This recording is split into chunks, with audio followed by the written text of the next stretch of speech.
discussion on the wilderness study areas.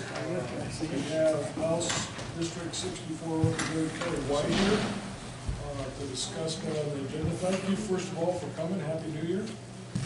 And we're going to try to give everybody an opportunity to get their 2 cents in, work in. Kerry from my early days. His dad was one of my county commissioners. We had a lot of fun back in the day. So unless you, I'm sure you know, this is Commissioner Bonnie, Commissioner Adler, and Commissioner Slaughter. Thanks again for coming. Mr. White, you have the floor. Speak up, please. That's not a problem. First of all, I want to thank everybody for coming. I want to say a little bit about myself so that you know where I come from. My great-grandfather came here in 1864 and settled at Gallatin City in the Gallatin Valley. He was the youngest of 5 brothers. He was the age of 13 years old. We had a ranch out on the Madison in 1864. We got rid of that and got the ranch in 1868, in which we still operate. White Brothers LLC. I have an older brother who's currently a county commissioner in Gallatin County, and as Commissioner Slaughter said, my dad was a former county commissioner in Gallatin County. It's a cow-calf operation. We also have senior water rights out of the Gallatin River, so we're working through the adjudication process on the water. My grandmother and grandfather built a cabin in Stormcastle Creek in 1934, so I'm a leasee of the Forest Service. And I've dealt with the Forest Service basically all my life. Married 35 years, got 3 children, they're all married, got 2 grandchildren. We all live in the Gallatin Valley. I'm fortunate enough to have my kids be able to be in the Gallatin and to be able to stay here. As I travel around the nation and I travel around the state of Montana, the saddest thing I hear is the retired folks don't have the money to go to Texas to visit their kids that had to go there to get a job. That's very heartfelt to me, because a lot of kids have to leave this state because we don't have the good jobs. And that's what I'm trying to do in my life, is try to create a prosperous Montana, because I love it. 4th generation here. And the 6th generation is at home back in Gallatin. I was president of the Gallatin County Sons and Daughters of the Pioneers. You had to be in the valley before 1866. And I'm a member of the Gallatin County Sons and Daughters of the Pioneers. I served 10 years on the Gallatin County Planning Board, a couple years as president. I got off the planning board in 2010 and ran for legislature in 2013. House District 70 at that time, then we redistricted House District 64. My district, in which I live in, before they redistrict, they cut the ranch in half when they redistrict. So I live a quarter mile outside of my district, but it's all in Gallatin County. So I'm legal to be there. Serving my 3rd term. My district goes from Four Corners to West Yellowstone. So if you're familiar with Gallatin County, the long tail of Gallatin County, bordering the Madison on the west and Park County on the east, I include agricultural in the valley, Gallatin Gateway, down the canyon to the millionaires and the billionaires of Big Sky, all the way to West Yellowstone in the tourism industry. During legislature, I don't have the beard, but I'm an avid snowmobiler. I got my first snowmobile in 1964, and I've been hooked ever since. And so when I'm out of legislature, I like to keep my face a little warmer, and I go out there and sled as much as I can. But I travel the state quite a bit. I have a lot of meetings, and I love going to meetings like this to try to educate folks on what I'm trying to do to benefit the state of Montana. So that's where I come from, and my background in the Gallatin Valley. First 15 years of my life, I grew up milking cows, loading hay bales that weighed more than I did. So I wanted to start out when I first got into legislature in 2013. And for the commission, all of this will lead up to and pertain to the wilderness study area issue. But I want you to understand why I brought House Joint Resolution 9 to the legislature in 17. The federal agencies are required to coordinate their actions with local, state, and tribal governments. When they do an action, it affects your local government, the economies in your local government. It also affects the state, and it also affects the tribes.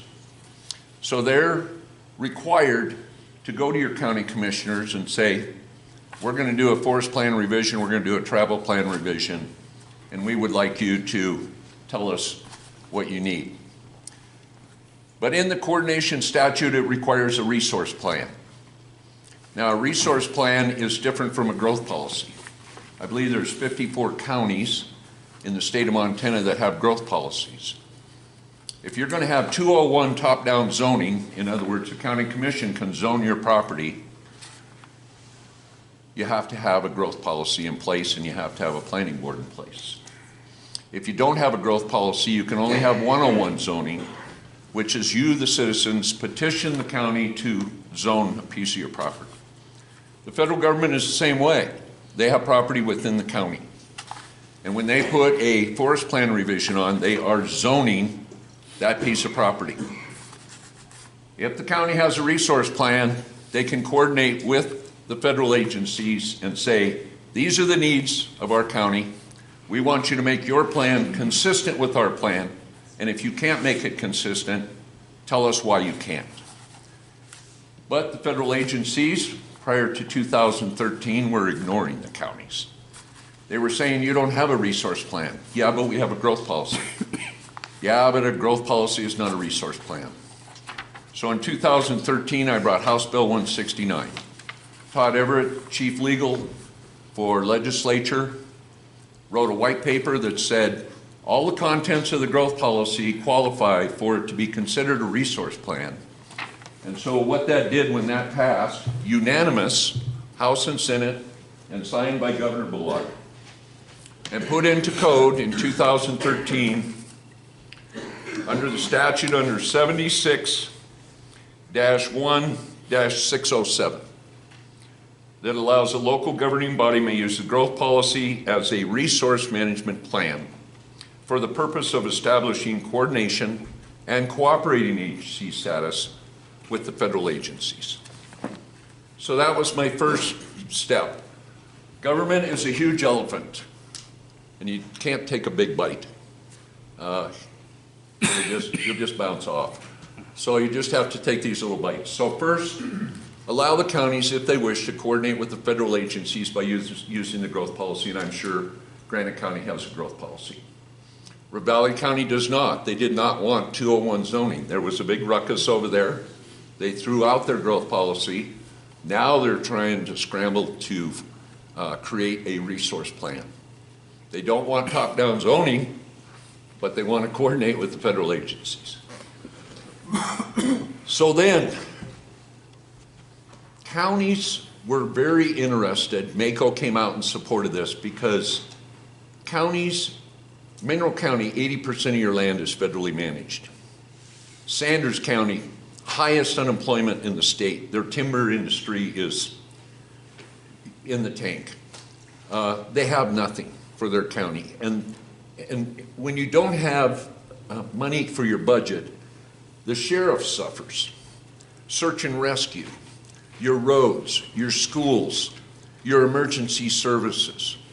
Everything that the county provides to you requires money to come in. Have you gotten your property tax bill yet? We are putting it on the backs of property taxpayers. We need to be pulling resources and a diversity of income, whether it be mining or timber or agriculture and grazing or recreation.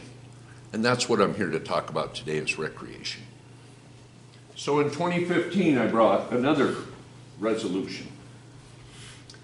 And this was House Joint Resolution 13. So during the interim, for the last 3 sessions, I've served on the Environmental Quality Council. The Environmental Quality Council is a committee made up of equal representation, House and Senate, equal representation, Democrats and Republican, and it's the only committee that has a representative from the governor's office. I've served on the EQC. This will be my 3rd session on the EQC.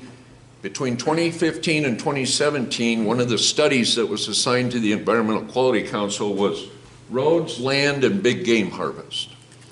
And what we wanted to study was, what are we losing for access in the state of Montana? And is that access affecting hunter harvest and big game numbers throughout the state? And you can look on the Environmental Quality Council legislative website and look up House Joint Resolution 13, and there'll be a final report. Now, I didn't print out the entire report. I only printed out the first 4 pages. I think it's only about 35 pages total. But it gives the first,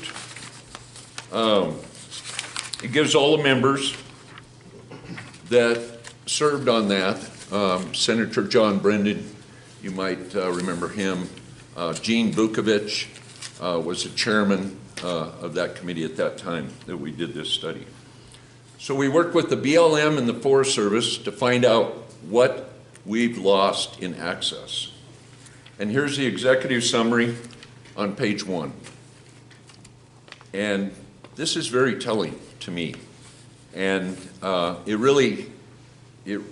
really hit home because I grew up not on a smartphone, not on Snapchat or iPad or on a computer playing computer games. I grew up in the outdoors. And I want my kids to have that same deal. So since the mid-1990s, which would be 1995, in the last 20 years, that's what the study said, about 21,951 miles of roads on land managed by the Forest Service have been closed to motorized use. But when you go out there and you want to drive on a road, you want to take your kids or grandkids out there, or you want to go up and get firewood, or you want to pick berries wherever you're at in the state, you're going to see a lot of locked gates. Almost 22,000 miles of roads have been closed since 1995 in the last 20 years. About 1,700 miles on the BLM roads. That's not real accurate because the BLM doesn't really have a good idea of their inventory throughout the state. But that study I brought because I wanted to bring attention to the fact that we're losing access. You see a lot of groups out there that I think probably in the news you've probably seen the issue over on the west side of the Crazy Mountains, where private landowners have shut a trail off and charged people with trespassing on a trail. The district ranger over there got removed from his position because he put out an email saying, do not ask permission, just go. And a lot of people are worried about access, they want access, and we're losing it. So that was in 2015. So in 2017, I took another small bite and introduced House Joint Resolution 9. And I don't have copies for everybody, but I did bring copies for the commission. And We'll share one. We'll share it. We can share it. Pass it around. Pass them around. Yeah. If you want to just pass that around. It's just, I can pass one around on this side if you want. I was just gonna kind of go through this.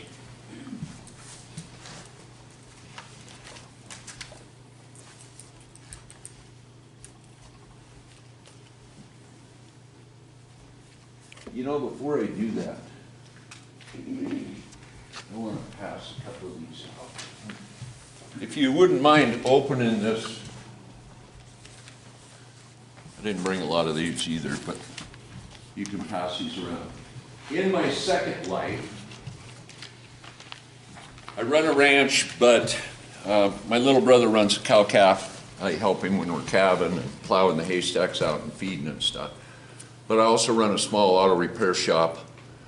being a legislator, and then I also am the executive director of a group called Citizens for Balanced Use. And it's a group that advocates for access, multiple use of our federally managed public lands in the state of Montana. We support pack and stock use and bicycles and motorized and mechanized and hikers and fishermen and hunters and everything. We started this when the Gallatin went through their travel plan, and we lost about 50% of the trails over in the travel plan. But I draw your attention to the centerfold that's in this. And I know everybody can't see this, but last year, 2017, we burned 1.260507 acres. 1,260,570 acres at a cost of $390,068,766 and 138 structures burned. This picture right here shows these are only the fires over 10,000 acres in the state of Montana. These are only the big fires. You'll notice down here, you've got the Alice Creek was one probably in your neighborhood, and the Sapphire Complex. Sapphire Complex was 43,733 acres at a cost of $36,339,729. And as maybe you remember, the governor called us back into special session. Why? Because of the fire money. We overspent our fire money. We spent $70 million state money. On average, we spent $21 million. Now, when we had to backfill that $70 million for fighting these fires, now we're seeing our mental health clinics close. We're seeing a lot of public services throughout the state of Montana that are closing. Every time we spend a dollar by the government, it takes money out of your pocket. We don't need to burn this. We can do better. But if we lock it up all, we make it all wilderness, we're going to have to burn wilderness because we're not logging in wilderness. Wilderness study areas, not a big chance of logging in wilderness study areas. Not a big chance of logging in roadless areas. Not a big chance of logging in national monuments or recommended wilderness areas or wildlife management areas. Most of our state public land is restricted in one way or another. And the land we do have to maybe do a logging or a fuel reduction or a thinning project, they're litigated. Over 50% of the federal budget for the Forest Service is spent on litigation, and the other 50% is spent on fighting fires. So we pay the environmentalists to sue us under the Equal Access to Justice Act. They stop the logging project, we burn it, and we spend $390 million. So I just think that there's, in my world of growing up in Montana and loving this place, I just think that there's a better way. I think we probably suppressed fire for a while. We shouldn't have done that. But in 1988, we cut about 300, I think it is, let me get my facts right on the cut right now. We cut 30 billion board feet of timber in the United States per year. We now cut 3 billion. So over the last 30 years, we've reduced our cut on our timber tenfold. Now what's happening? These trees are still growing, so we have a huge fuel load buildup. It needs to burn, it needs to be logged, but we're spending millions and billions, $2 billion nationally on fighting fires this year. And they're going to maybe pass a budget to put that in there. So with that being said, I've traveled all over the state, and I give a little bit. I've given a PowerPoint presentation from Eureka to Hamilton to Glendive to Missoula to Miles City to the Gallatin. And I want to talk a little bit about fires and what they're doing to our health. But first of all, HJ9, which you have a copy, or the commission has a copy in it, and it's being passed around. There's, I believe, 43 wilderness study areas in the state of Montana, 7 managed by the Forest Service. The rest of them are under BLM. When I went to legislature, HJ9 just deals with the 7 managed by the Forest Service. West Pioneers, the Blue Joint, the Sapphires down here, the 10 Lakes, the Middle Fork of the Judith, the Big Snowies, and the Highlight Porcupine Buffalo Horn Wilderness Study Area. We call that the HPBH, that's outside of Bozeman. On the second page of the resolution, and I hope, guess it's on the third page, that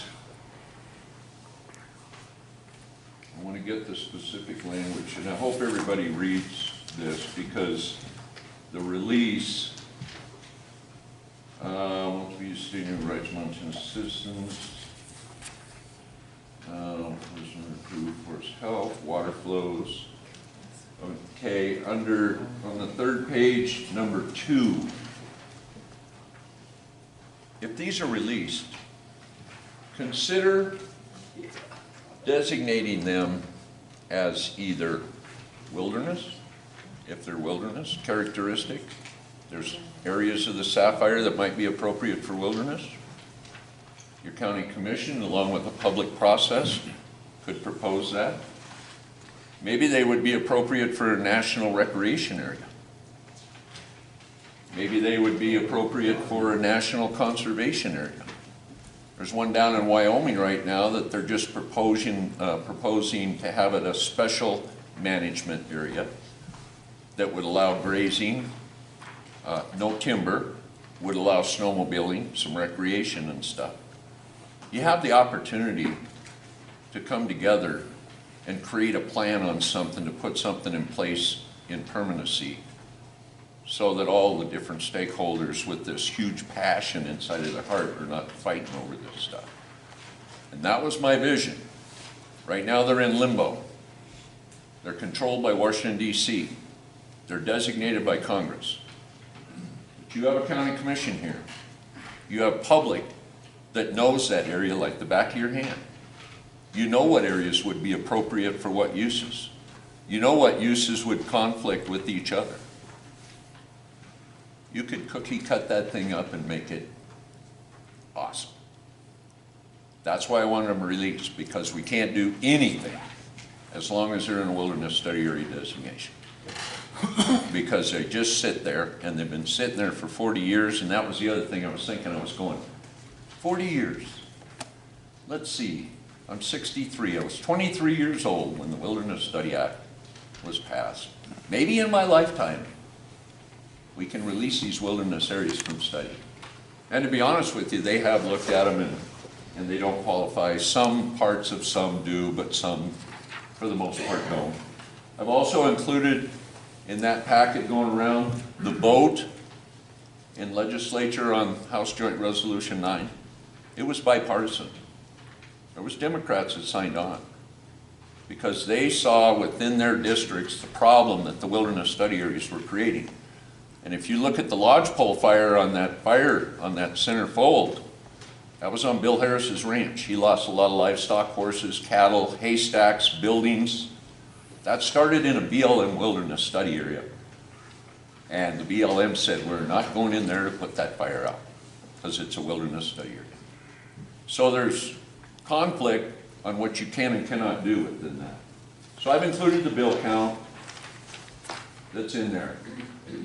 After we pass House Joint Resolution 9, here is the letter from the Speaker of the House, Austin Knudsen, because House Joint Resolution 9, all it does is say that the Speaker of the House, signed by the President of the Senate, will send a letter to Congress, to Senator Tester, to Senator Daines, to Representative Gianforte, asking them to introduce legislation.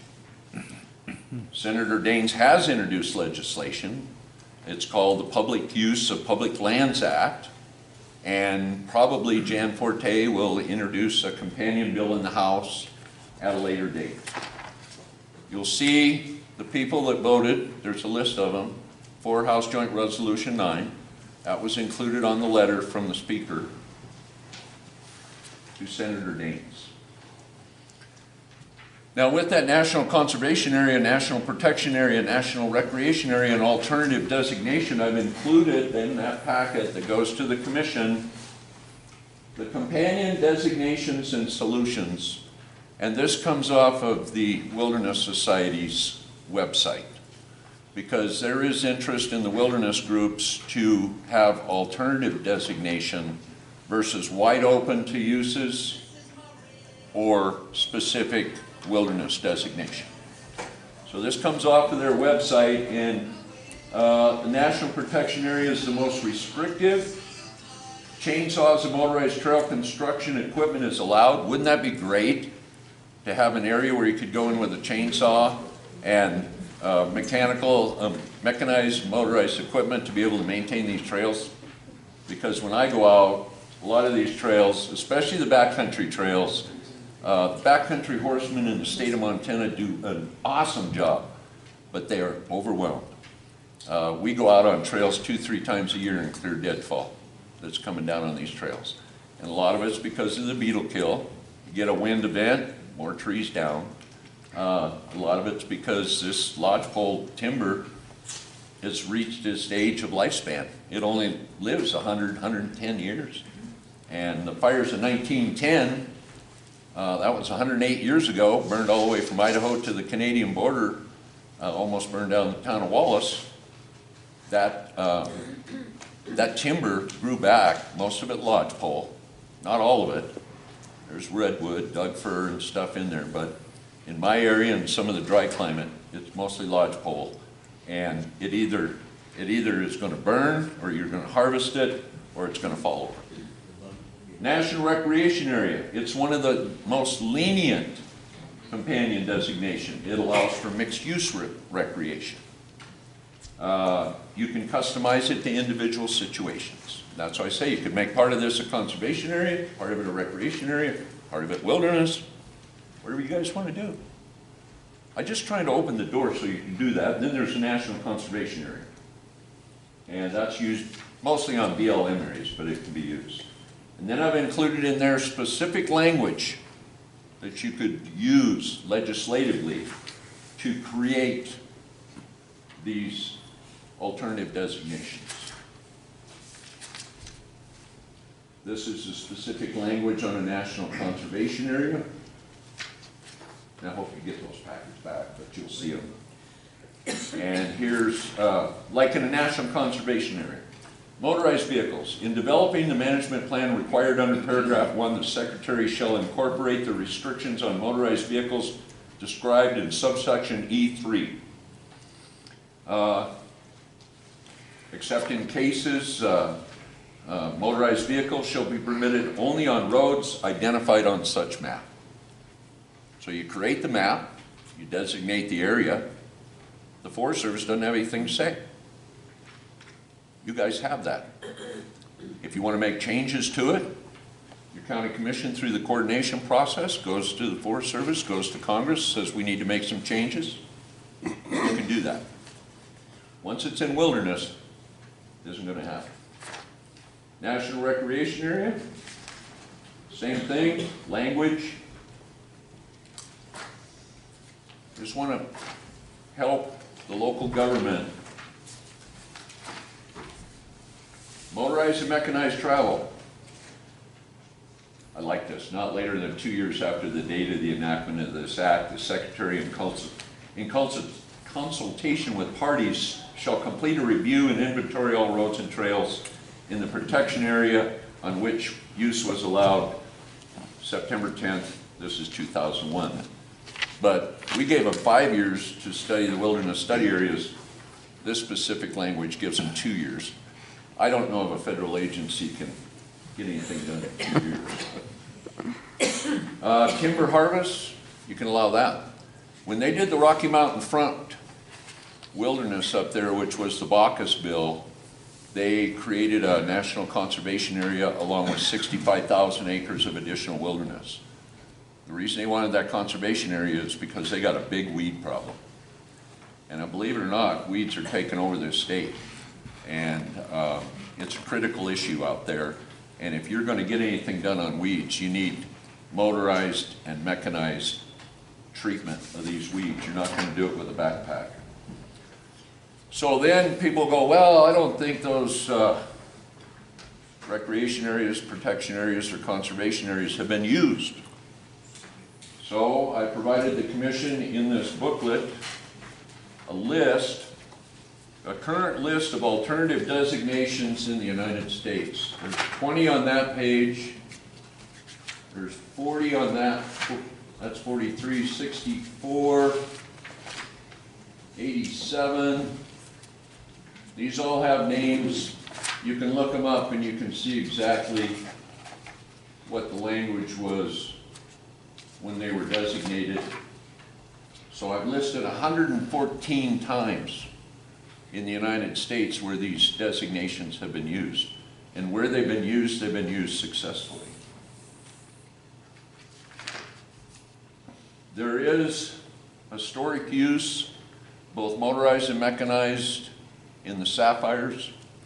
There's historic mining claims. There's grazing and agriculture.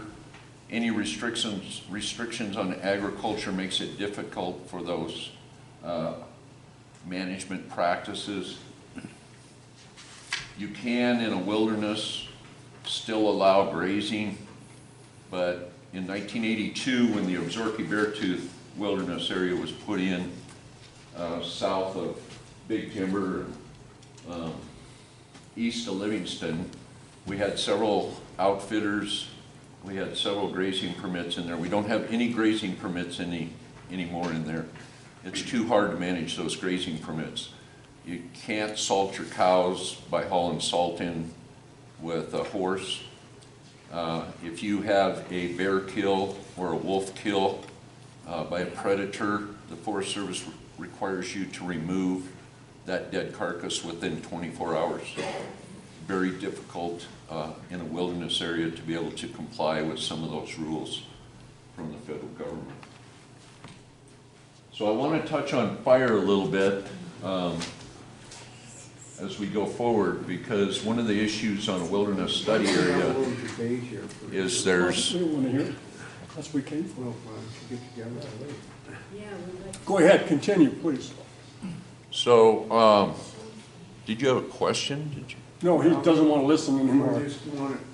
We're all sitting here wanting to discuss this, I think. No, I want to hear him. Point of order. We have an agenda we're following. This, has turned into an area. I'm going to give you an opportunity to discuss it, okay?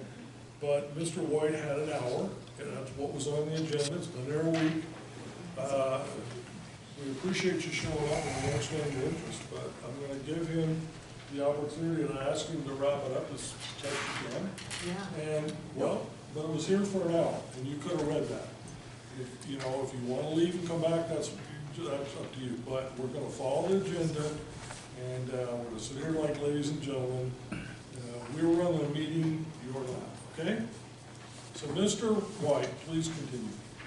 Yeah, I'm going to wrap it up. I just wanted to touch on the fire issue just for a second, Commissioners, if I might.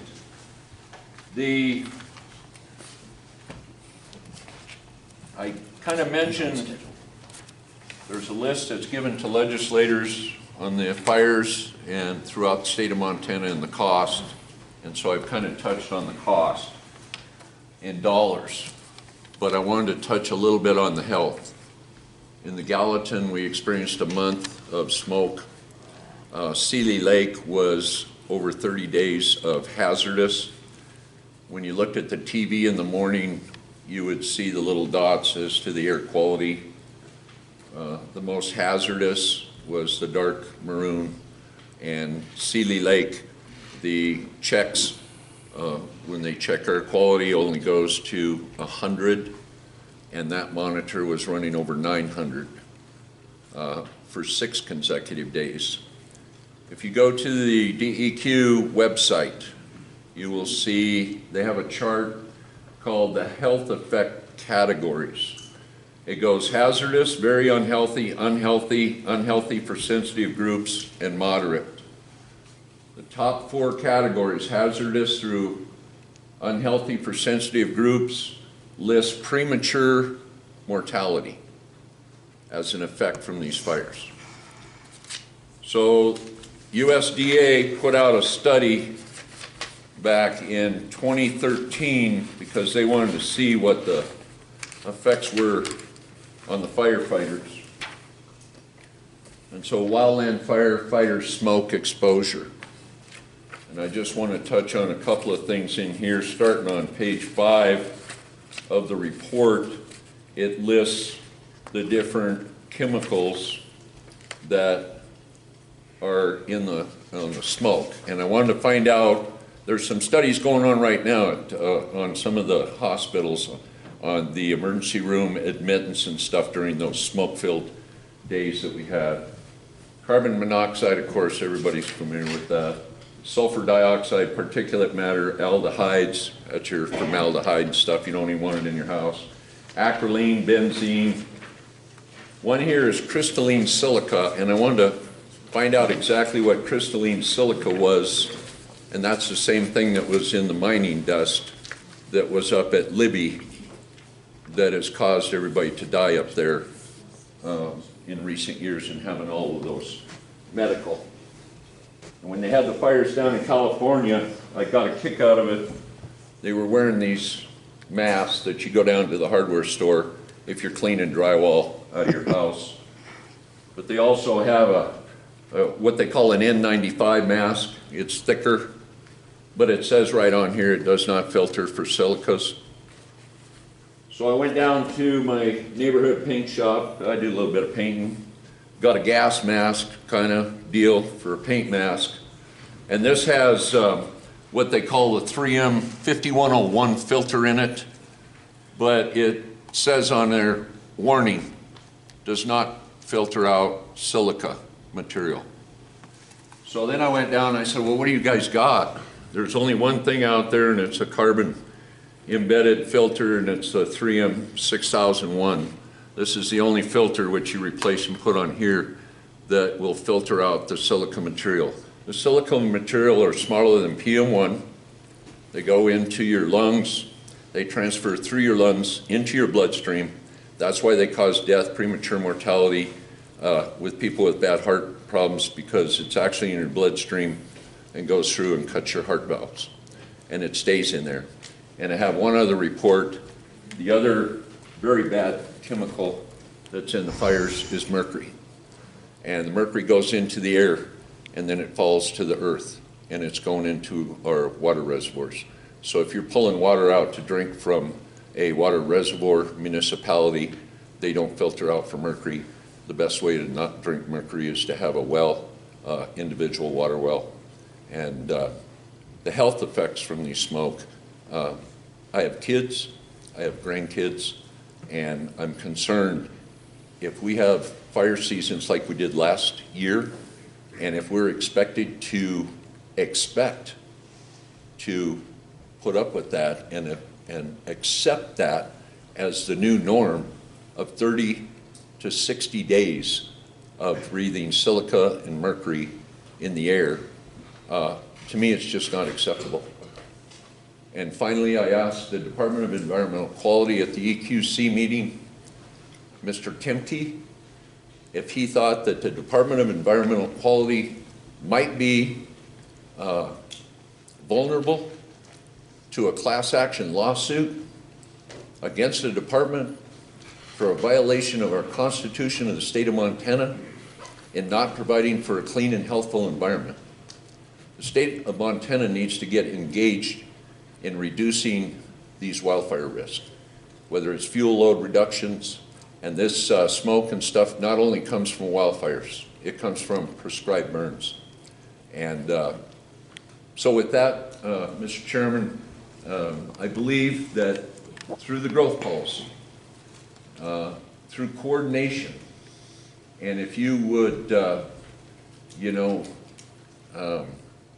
open a dialogue with the folks in this area about a possible solution to the future management of the sapphires, I think it would be beneficial economically, health, safety, and welfare of the citizens, to get some permanency going forward. Recreation is a huge growing industry in the state, and I think you could really benefit the residents and the county and your budget and bring in some money. So I really appreciate the time to put on here to try to explain my thought process on bringing this forward. If it's released, it's still a roadless area. It still has to go through NEPA, National Environmental Policy Act. It still has to go through travel planning. It still has to go through a forest plan revision by the Forest Service and the federal agencies in which the county can get engaged in. When you release it, it doesn't mean anything except that local government and the public can have input into the future management of this. It's not like all free-for-all build condos and skyscrapers up there. So, thank you. Thank you, Mr. White. One quick thing.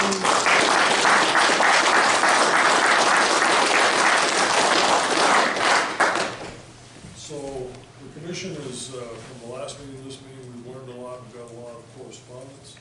We've read it all, going to digest it now. A couple things, we're going to have some public comment, and we're going to go right into public comment on matters within our jurisdiction, which means that you can get up and respond to Mr. White or talk about areas of the wilderness. Appreciate it if you have other comments, you know, either get on the agenda for other issues, but I'd like to restrict this to the wilderness area discussion that we've been having, and to the death that you guys came to help us have that. Having said that, yesterday I spoke 20 minutes with Senator Daines and learned some things that I want to just pass on to you. He's very open about being able and willing and understanding that he will change his bill. He will change the bill that is he's put in the hopper. And what he meant is that, for example, there are areas in the Sapphire, for example, there are areas that are recommended for wilderness, conducive to wilderness. Those areas may be different than the maps you've seen. In other words, they may be smaller or larger, or there may be portions of the recommended wilderness study area. But he said, I'm willing to change that. But what he wants to hear from is you. And we're going to forward all the correspondence that you send us to him and make sure that he gets it. We'll have an ongoing conversation. His whole thought was it's time to quit studying. Some of these wilderness areas need to become wilderness, and he fully recognizes that. And some of them need to just go back and be managed by the Forest Service. What those boundaries are, which ones are which, what's wilderness for sure and what isn't, that's up to you, according to him. So we need to get involved now so that he can adjust that bill to reflect what you think is the best land use for where you live. So with that, I'd like to give everybody 3 minutes at the podium, but if there's somebody interesting or more articulate, you may stand up and give them your 3 minutes. Okay, fair enough? So, I don't know how you want to start this. Sir. I would like to start by thanking Representative White Thank you. for an excellent presentation, for some great clarity, good background. I got a good sense of where you're coming from. When I attended the first meeting, my understanding was that there was not going to be public involvement. That was my concern. I like what you're presenting, and I think that so long as it does come to the public, I'm satisfied. Okay, well, you just use 1.5 minutes of your 3 minutes. You come to the podium and finish it if you like. I'm done. All right. All right, let's just start right here and go this way, okay? Sir. Yeah, stand at the podium so they can Could hear you you. tell your name? Well, they can hear me. No, I want to know your name. It's- My name is Dale Harthen. I'm going to tell you all that. All right, Just give me a minute. You only get 3. My name is Dale Harthen. I worked for the Forest Service for 30 years. I started out as an assistant ranger for 3 years. I was a district ranger for 17 years on 3 different districts, on 3 different national forests.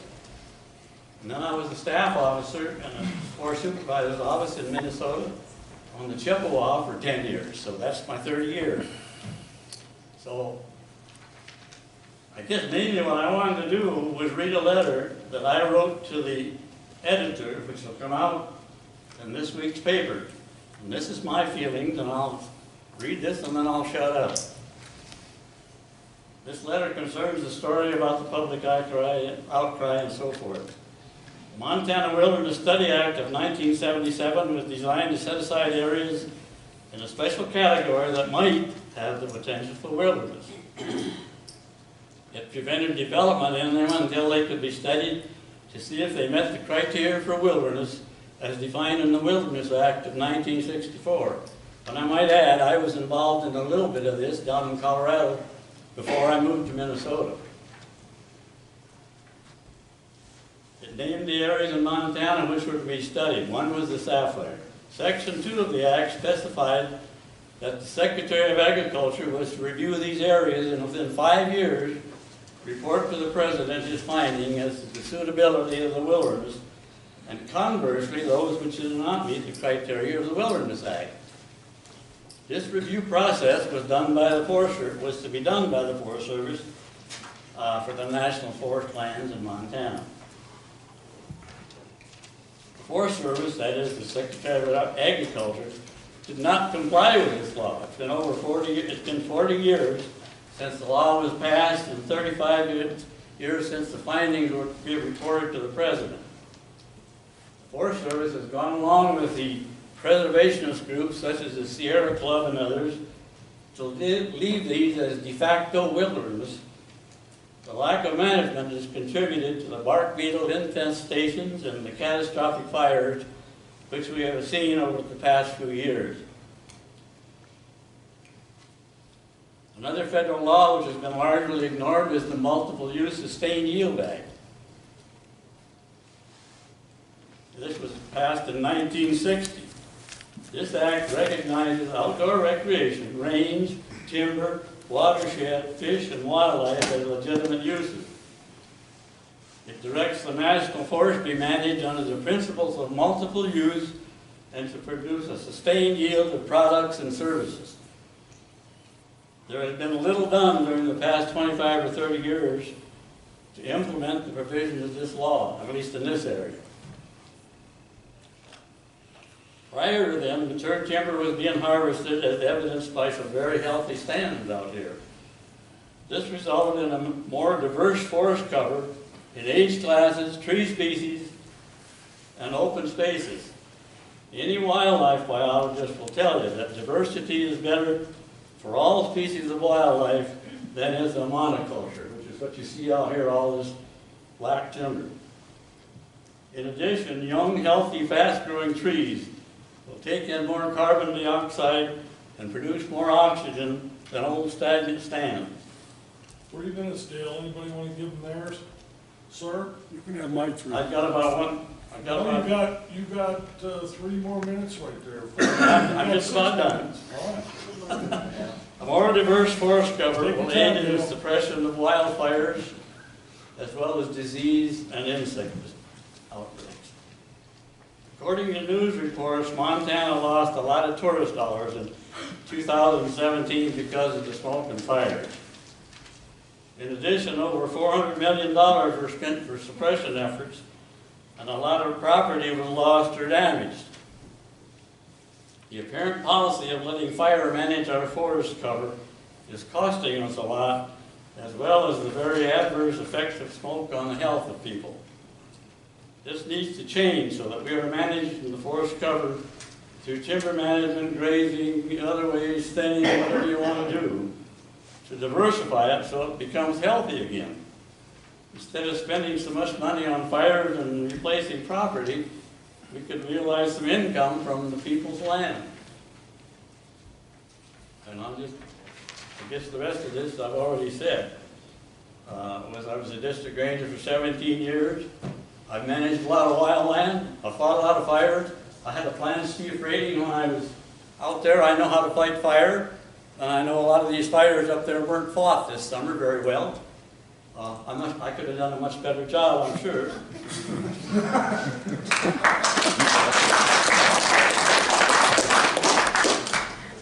If I'd been the boss, there'd have been some heads rolling. Anyway, I feel like I'm in favor of the bill. I'm in favor of releasing everything that's absolutely not suitable for wilderness. Now, I won't argue that there may be a little bit suitable up there. I won't argue that at all. But the rest of it, we ought to be doing something with, so that we can break it up and stop some of these catastrophic fires and keep these insects from running all over, the outbreak every 15, 20 years, whatever it is. And we ought to start managing under the Multiple Use Act like I learned to manage the forest. Thank you, Neil.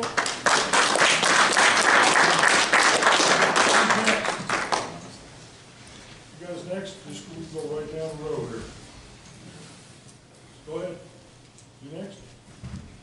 Sure, I'll be next. No, you're last. There's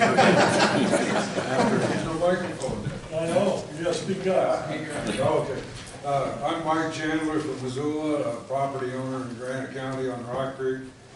And I don't have much new to say that I didn't say last time, but there's a lot of new people here. I have lived bordering a wilderness study area. My property is bordered a wilderness study area since this wilderness study area began. I have had no problem with it, some inconveniences, but I support the wilderness study area in that particular case. It's not the Sapphire area, it's the Quake Peak area, but in general, I support the preservation of those areas until we can get people together and decide what is best. If we release these lands, it'll be like vultures circling a dying animal, and they'll never come back. The areas that are suitable for wilderness will probably be degraded to the point that they can't be wilderness. And I am all in favor of keeping it the way it is until sometimes we can get some legislation that looks into those protections. Thank you. Mark?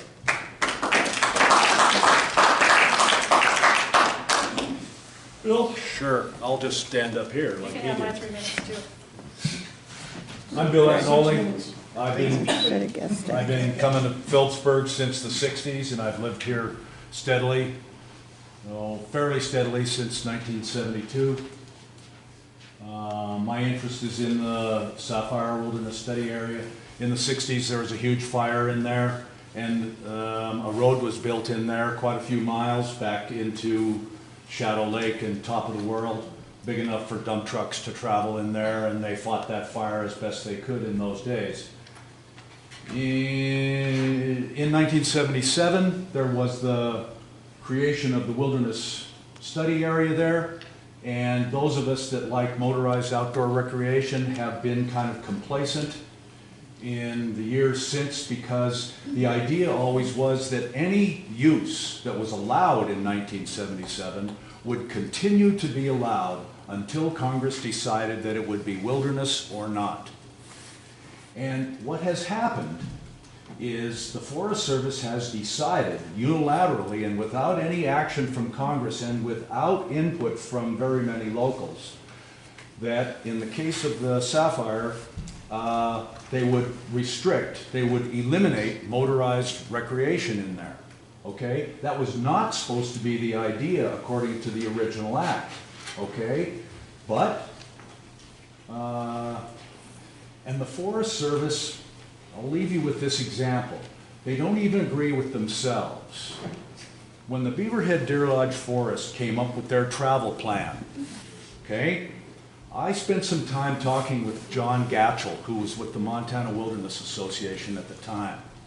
We had a few beers downtown, and John said, well, what, you snowmobilers and motorbikers, what do you want to have there in the sapphires? And I said, well, the Fire Line Road, that would be good, and it goes back to Shadow Lake and the chain of lakes. He said, okay, that's the southern area. How far north do you guys use it? And I said, well, as far north as about Kent Peak. And we shook. He said, what I'll recommend to my group is that they support the Beaverhead Deer Lodge, keeping that southern portion of the sapphires open to motorized recreation. If you won't have any objection to us restricting motorized recreation in the northern half. And surprisingly to me, when the Beaverhead Deer Lodge Forest Plan came out, they pulled that no motorized line up to the north of the Fire Line Road and curved it around up to Kent Peak and preserved where we like to motorcycle and snowmobile for our use. A couple years later, the Bitterroot National Forest, while we're sort of celebrating that we saved our trapping and our snowmobiling and our motorcycling, the Bitterroot National Forest, I don't know if they checked with their compatriots in Dillon or not. They came up with this plan that says absolutely no motorized recreation in the whole wilderness study area. Well, the road that they built in the 60s, and it was like 12 or 14 feet wide, and it's still there, okay? The road crosses from the Beaverhead into the Bitterroot and back again and back again. So even though we had some success with the Beaverhead Deer Lodge, the Bitterroot basically locked us out of all this Beaverhead Deer Lodge forest in there because we are not, strictly speaking, allowed anymore to use the Bitterroot portions of this road and the trail system. So the Forest Service is kind of two minds there, I disagree, by the way, that if you eliminate the wilderness study designation, that you're going to have willy-nilly development. We've got a huge area behind town here, and I should probably lower my voice because we love to go there. It's not a wilderness study area, and it's remote, okay? And some of it is, most of it is wintertime motorized is all right. A lot of it is no motorcycles, and it's great. And it hasn't been run roughshod over by developers or anything else. There's mining claims. There's all kinds of use. You can bring your horses in there. You can bring your mountain bikes in there. And it's not a wilderness study area. So just the fact that this designation gets dropped and maybe people start talking the same way that John Gatchell from the Wilderness Society and I talked to maybe try to figure out something in the future. I can't see where there would be a problem there. And, we don't need the Forest Service designating by executive fiat more wilderness. That's Congress's job. So I support Daines' bill.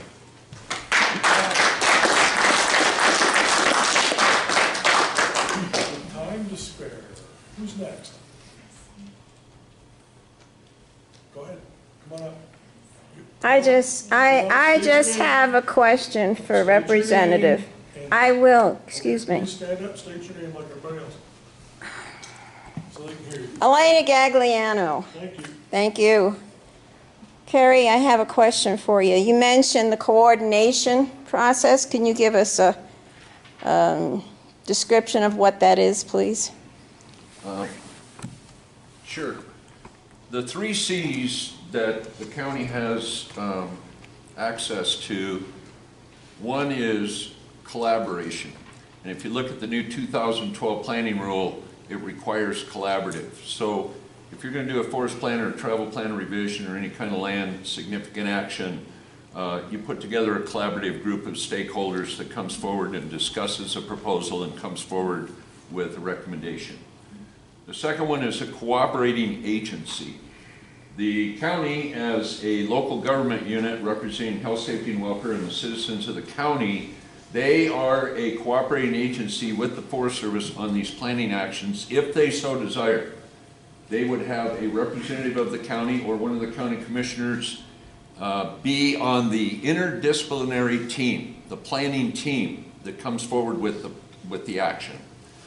They would be a recommending body as a cooperating agency to recommend, we recommend alternative B or A modified or C when they go through the planning process. The third C, which is the most powerful, is coordination. In NEPA, National Environmental Policy Act, also in the Clean Water Act, the Clean Air Act, all of the different Forest Land Management Policy Act, FLPMA, all of that, if the county has a resource plan or growth policy, they can be coordination. And if the county says to the Forest Service, we want to coordinate and we want your plan to be consistent with our local plan, then the Forest Service needs to look at the growth policy, formulate a plan coming forward with an alternative that includes the county's plan. And then when they select a plan, if they cannot be consistent with the local plan, they have to explain to the county why they can't be consistent. Maybe it would be a violation of federal law, or the Clean Water Act, or the Clean Air Act. But they would have to explain to the county why they can't be consistent. Now, just a short example, I sit as a representative of CBU on the Custer-Gallatin Working Group. 9 counties in the Custer-Gallatin National Forest got together and they started the Custer-Gallatin Working Group, 9 county commissioners from 9 counties. We include stock use, motorized, mechanized, grazing, stillwater mining is a part of it. Our White Timber is a part of it. We have 3 NGOs. We have the Winter Wildlands, the Wilderness Association, and the Wilderness Society are all part of this collaborative. And what we did going in when they started doing their scoping is I requested that all 9 counties submit their growth policies to the Forest Service. I asked Virginia Kelly, the ID team leader, what are you doing? We are going through a consistency review. They are looking at all the growth policies, the plans of the counties to see if they can make their plan for the Custer-Gallatin, which goes all the way from the Dakota line to the Gallatin, if they can make their plan consistent with the local plan. And so coordination is a way for the county to say, this is what we need. Can you make your plan consistent with our plan? If you can't, let us know why. It's the most powerful tool. It puts the county and the federal agencies on equal footing. Doesn't make the county superior, doesn't make the Forest Service superior. They're on equal ground. Does that help? Thank you. You've got some more time, Elena, do you want to use it? No, I don't think so, thank you. Just, you said the last meeting that you did send a letter. We did. Can we get a copy of that? Sure. Thank you. Generally, Elena's question, I'll just expound a little. Generally, the commission heard from some really good folks that were kind enough to come up and talk to us about this. Our letter said to Mr. Daines, well, there's so many unanswered questions here, mostly about what Mr. White covered.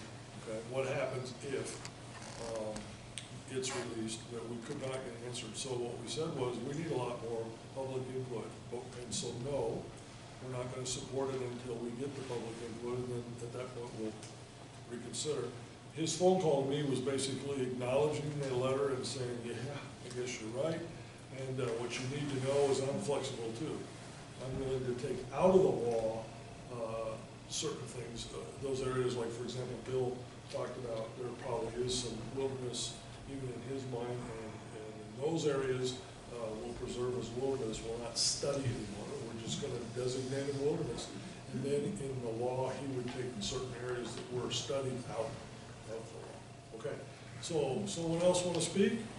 Can I just, do you have an idea when you're going to send a letter saying whether or not you support it? Good point. Well, we didn't expect this much input right away, but it's great, okay, because we're going to keep all this input so we can craft a letter down the road. I suspect that there'll be at least one more opportunity for the community, maybe more, to talk about this. But here's what I wonder. We don't know what the boundaries are okay? And we just got I this. got a map of it. Well, I know, we just got this today, though, what's proposed. And then there may be people in this room that want to modify these boundaries. We'd sure like to hear from you too, okay? So I suspect we need at least a couple more working meetings. Thank you. Anybody else? Come on up. State your name and My name is Kent Ellis. I'm a property owner here, business owner. I have property in Granite County for 10 years, for a decade, so I'm kind of a newbie in this conversation. I always look at what the money is. You know, it's you'll follow the money.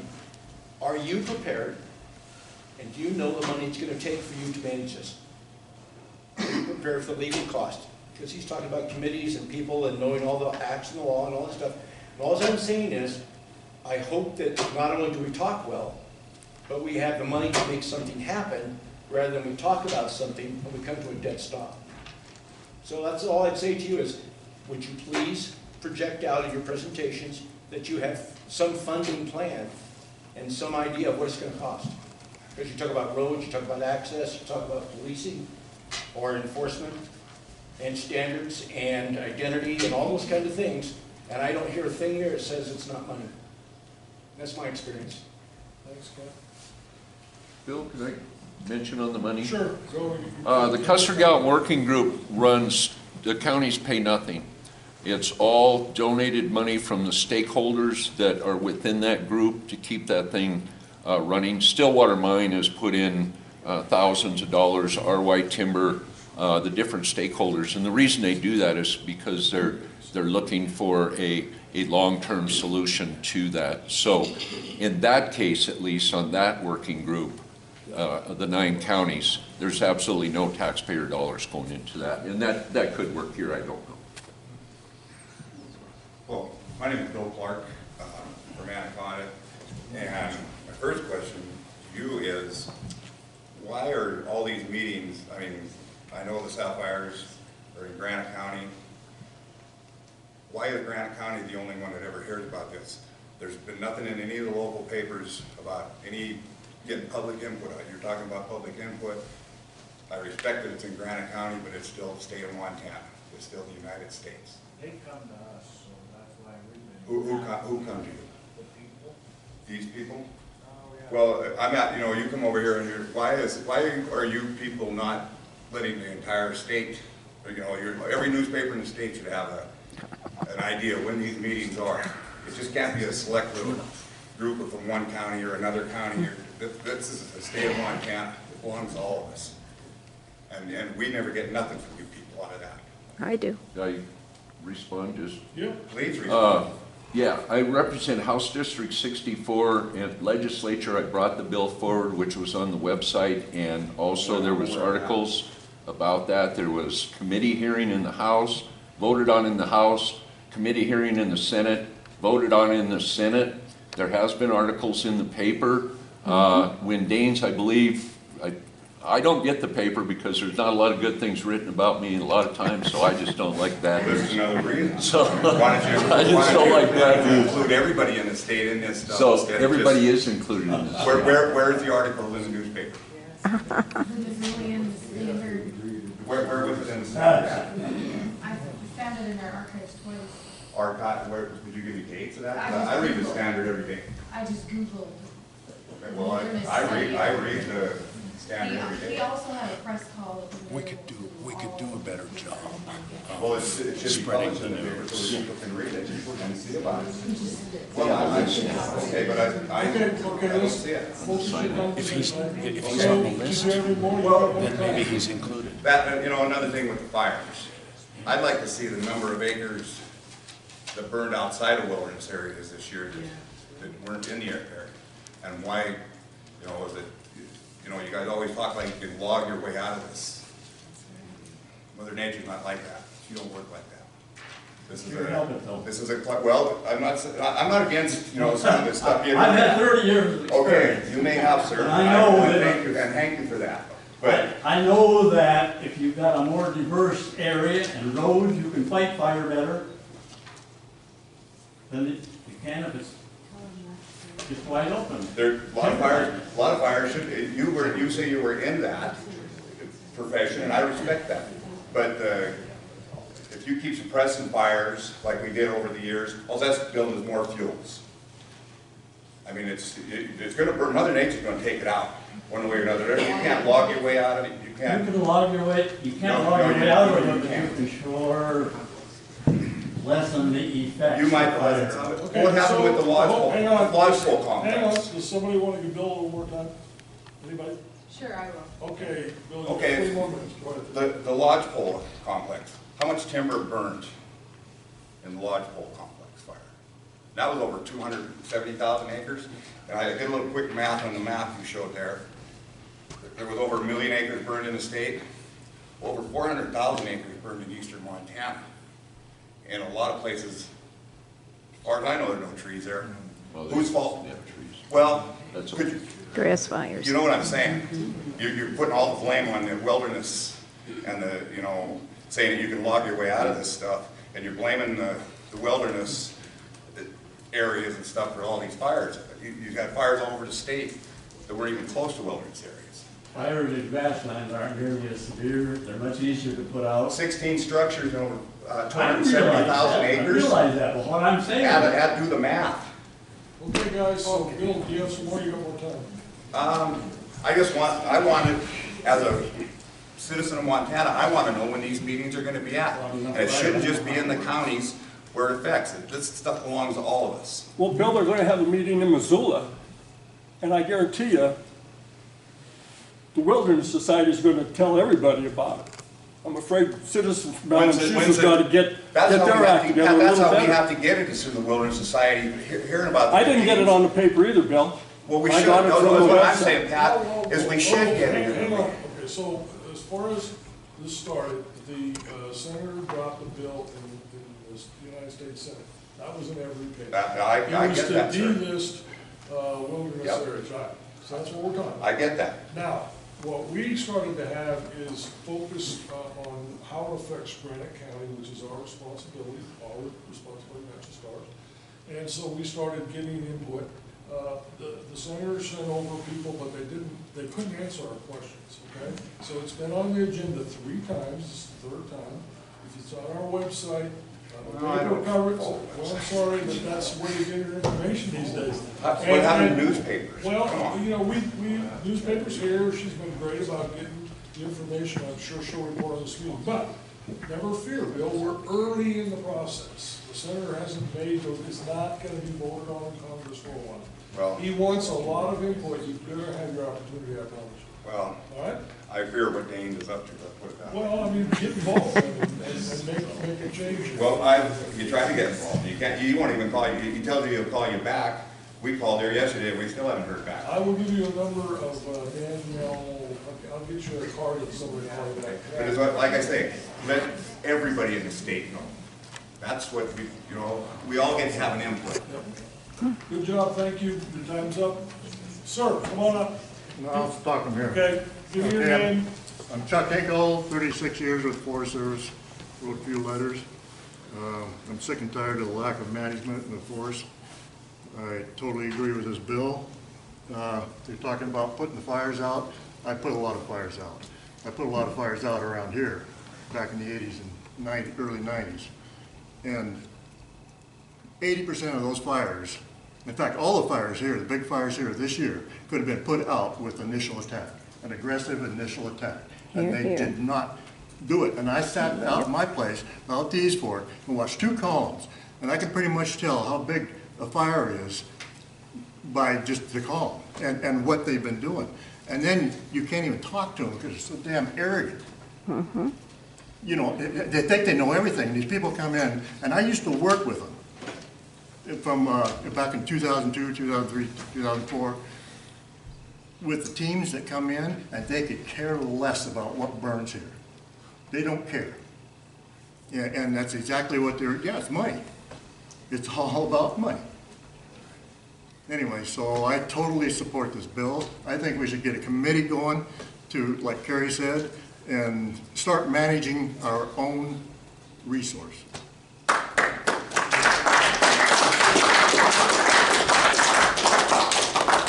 Thanks, Chuck. Ma'am, come on up. Yes, Rick. Good job, Chuck. My name is Patty Candich. I live in Phillipsburg, Montana. And in 1969, I worked on a lookout, cable lookout. And I can tell you, when you saw a fire, they did get it out right away. Things have changed. And I know what you're talking about when you say job losses in Montana. I came to Phillipsburg about 40 years ago. Our town was so booming. We had 2 sawmills, we had granite, we had a hospital that was thriving, we had a full-time doctor, we had a real pharmacy with a drugstore, we had a Ford Motor Company, we had dress shops. We have nothing now because the environmentalists are hurting real communities all over Montana. I get a church bulletin every week when I go to church, and there's missionaries all over in these rural communities. And they all have the same thing to say. We used to be a logging community, but now we're struggling with tourism. Tourism doesn't work. About 95% of all wealth made from tourism is diesel and gasoline. But I'll tell you, tourism doesn't pay much property taxes and stuff. But I fully support this bill that Steve Daines wants to release the wilderness. I'm a 4th generation from a logging family, and I have spent my life in the forest. I do a lot of hiking and all that, and I can tell you our forests are in really bad shape. My husband was going to get a job on the Forest Service about a year and a half ago, and I have a little Australian Shepherd, and I thought, I'll take her with me, and I'll cruise the timber with him. It was so bad, I couldn't even get through it, and my dog couldn't get through it. And I was thinking, how do these little wild animals get through it? It's terrible. I'm also a recreational rider. I love to ride horses in the wilderness. I start out, I come back because my trails are all blown in. So I went one time, it was a place I went on a Forest Service road between the Bower Ranch on the Russell's Fort and Pop Lyon's place. We always would cut through the place because we're working on both places. We couldn't get through because it had totally blown over, because that's what dead trees do, they blow over. They're going to wipe out all our trails. And so my husband had a chainsaw, and he said, I could cut through it. I said, Joe, it'd be 2 days doing it. So we turned around and went back. You know, Montana has had about 4 decades of environmental litigation to stop Forest Service sales. Our business was shut down right up at Georgetown Lake by the Ninth Circuit Court of Appeals in San Francisco. We were logging just above the dam, between Echo Lake and the dam. It was just a little insignificant timber sale, but they had to shut us down. And we're just one logging outfit that gets shut down. Have any of you been watching what's going on in California? After decades of environmental litigation, drought, bug kill, they don't have any sawmills or loggers left. But they do have millions and millions of acres of dead trees. And a lot of it's blown over on the most famous trails, the Pacific Crest Trail, some beautiful trails there. And they're lost forever to people because there's no money to open these trails up because all the money now is fighting fires. It's so bad that the Governor Jerry Brown, who is very liberal, very strong environmentalist, said, we have to declare California a state of emergency. And he used the executive order to bring up a new task force. He calls it Tree Mortality Task Force. And he said he has to, this is the clincher, a guy that helped get rid of all the sawmills in California because of liberalism and loggers.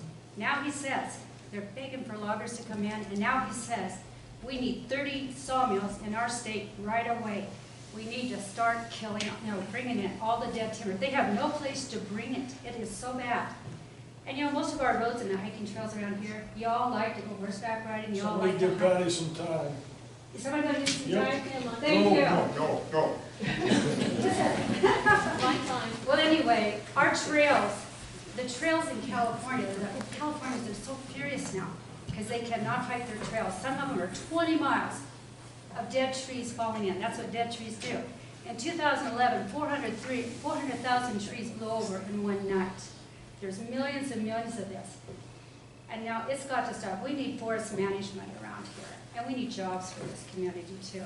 And I'll tell you this, if we don't start getting forest management, the forest will decide for us. It'll all blow in and nobody will be losing it because there's no money to open up those trails.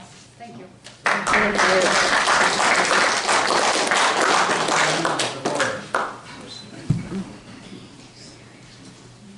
My name is Ken Brown. I'm the Vice President of the Backcountry Horsemen of Missoula, and we do cut out trails. We do go into the wilderness, we go into non-wilderness.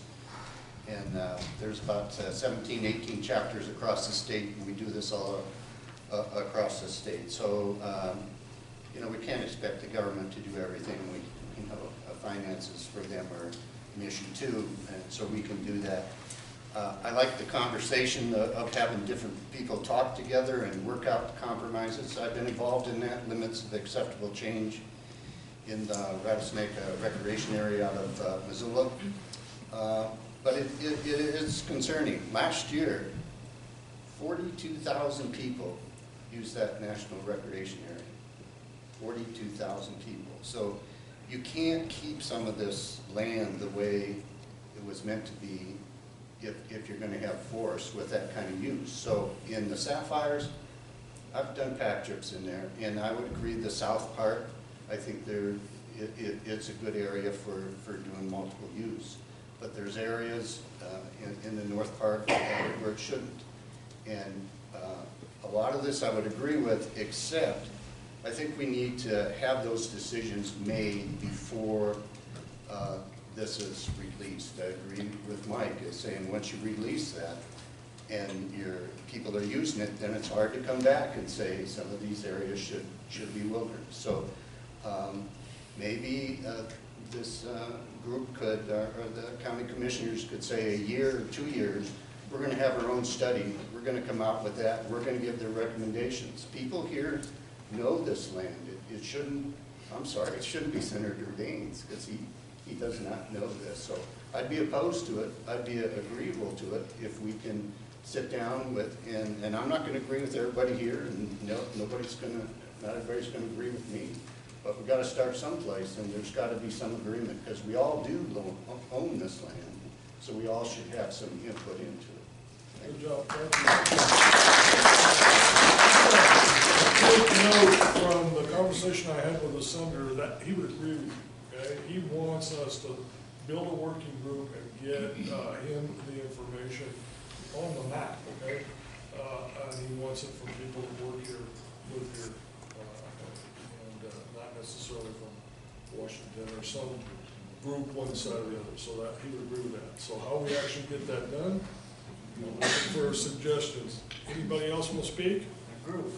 Sir, come on up. Hi, my name is Stan Spencer. Just proud to give you a little noteworthy note. I'm 74 years old, and my mother's first teaching job was right here in Phillipsburg. I don't know if that's considered history or not, just thought I'd bring it up. I'd like to build a little bit both on Kerry's and Bill's comments earlier.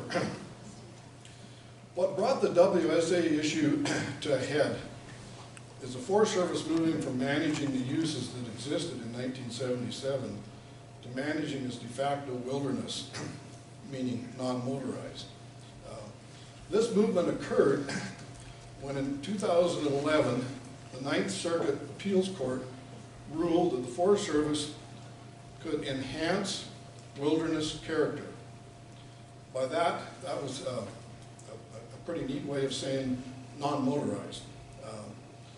And it was pretty much legislating from the bench. Judge Malloy in the federal court in Missoula ruled that those uses were allowable. It got appealed. Kerry's very familiar with the court case.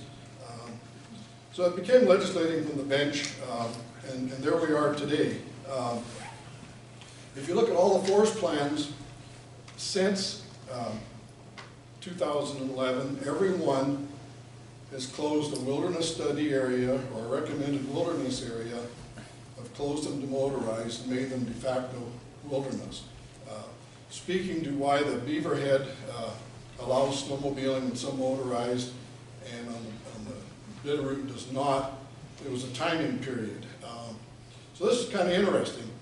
In 2009, the Beaverhead Deer Lodge Forest Plan allowed some of the motorized uses.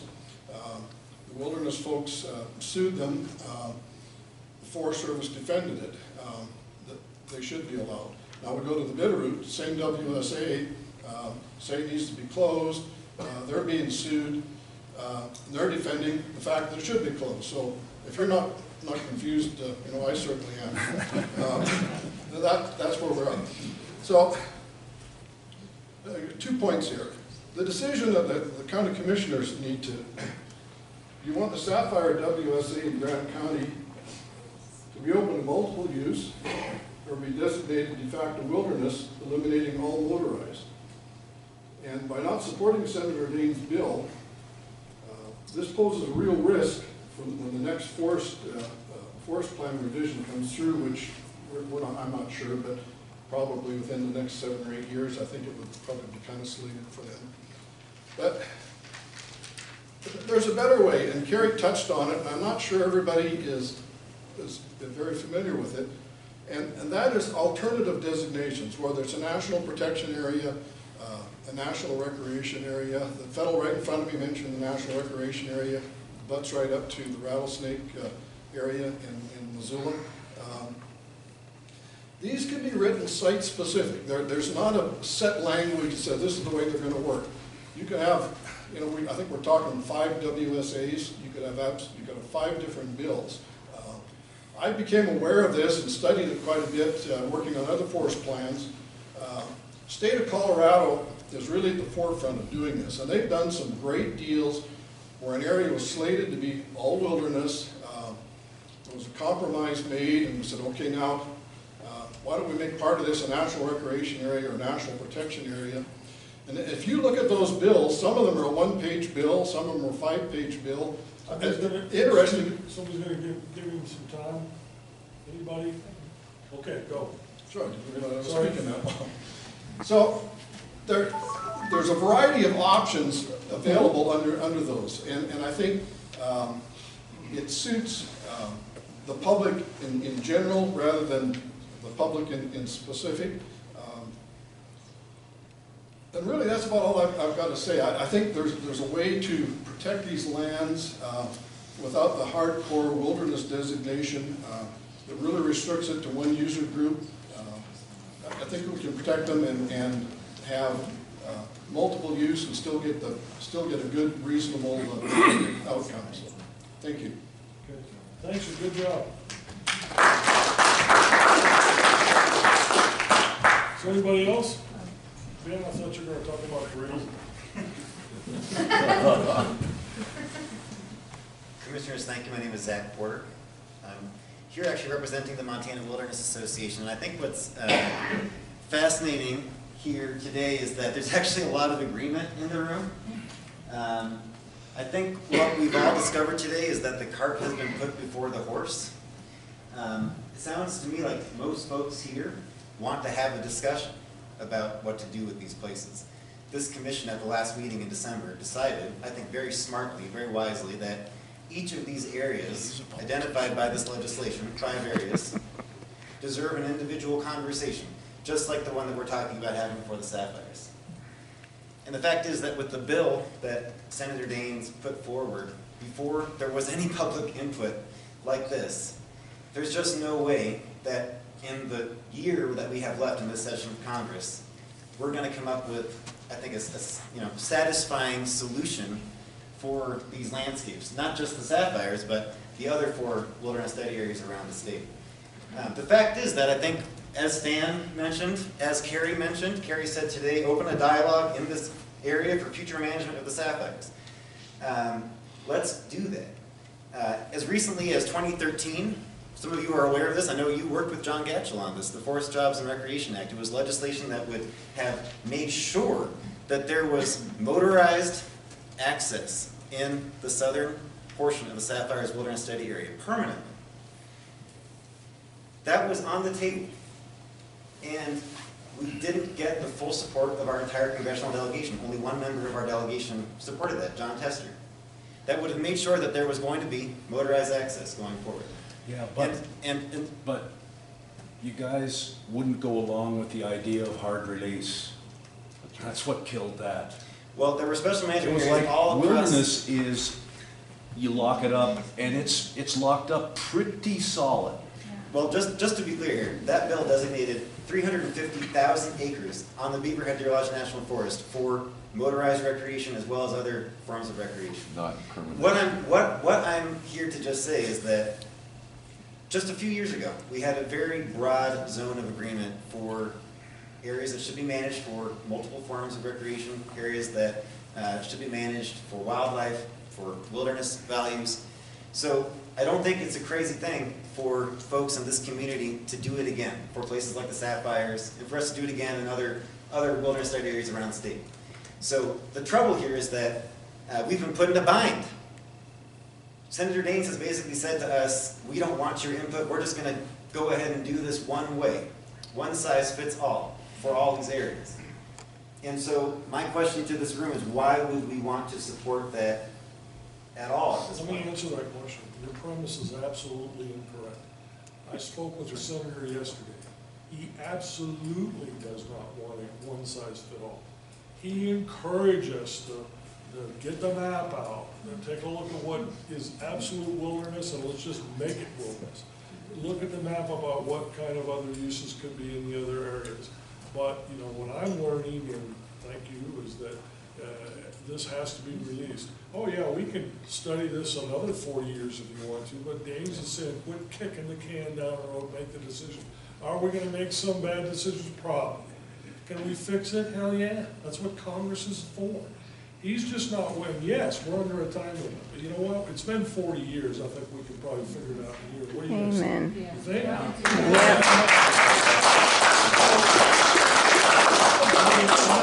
You know, and you bring up some great points, and we're gonna need people of your thinking on, and what I wanna do, and what we are just sort of kicking around here doing, is putting together local groups, okay? Now, we are not gonna be influenced from somebody from some other area with other problems coming in to tell, no, you can't do that. We want our community to make this decision, and that's what the senator is begging us to do. Okay, well, go ahead and finish, please. So finish, you got time. Okay, thanks. So I think we're in agreement that we want local community input on this to figure out what the best solution is for this area. And so I really appreciate that that's the direction the commission is heading. What I would stress today is, let's not rush to saying yes or no to anything. This bill that came out, it's very hard to fix things. When you do something wrong in Congress, we all know how regularly Congress passes bills. It's not very regularly. You do something the first time and you may never get a chance to get back at it again. So what I would encourage us all to do is to take the time that we need to come up with a solution that has a really broad zone of agreement, where we're all fighting together for a variety of designations for this landscape. And then we take that forward, and we do it the right way the first time, and we don't try to retreat and fix it in midstream, or fix it in a future session of Congress when, honestly, who knows what will happen. So thank you. I'm looking forward to this public process and appreciate your deliberation. Thank you for your comments.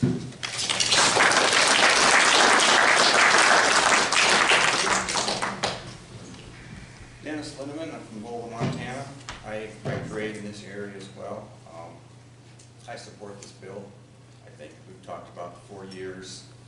I think by releasing these areas, they're not going to be logged, eroded immediately. If we release them, the next travel plan, the next forest plan, that's when we have these individual discussions for this particular area. We've waited long enough. Release them, the next forest plan, the next travel plan, that's when you get down to the specifics of this area, and you get your local input for that particular area. But we've drug this on long enough, so I won't drag on any further either. Thank you.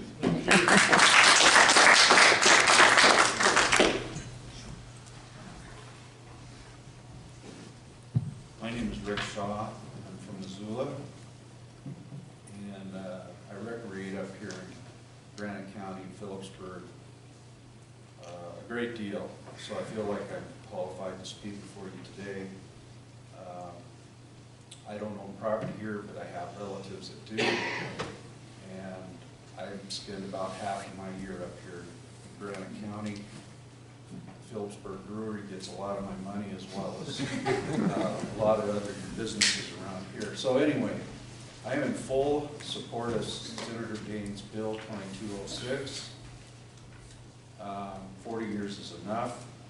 We need to draw a line in the sand, make a decision, and my stance is that's the starting point. No revisions whatsoever, and then we, as Dennis said before me, when we get this repealed, then we can get into the specifics. Thank you.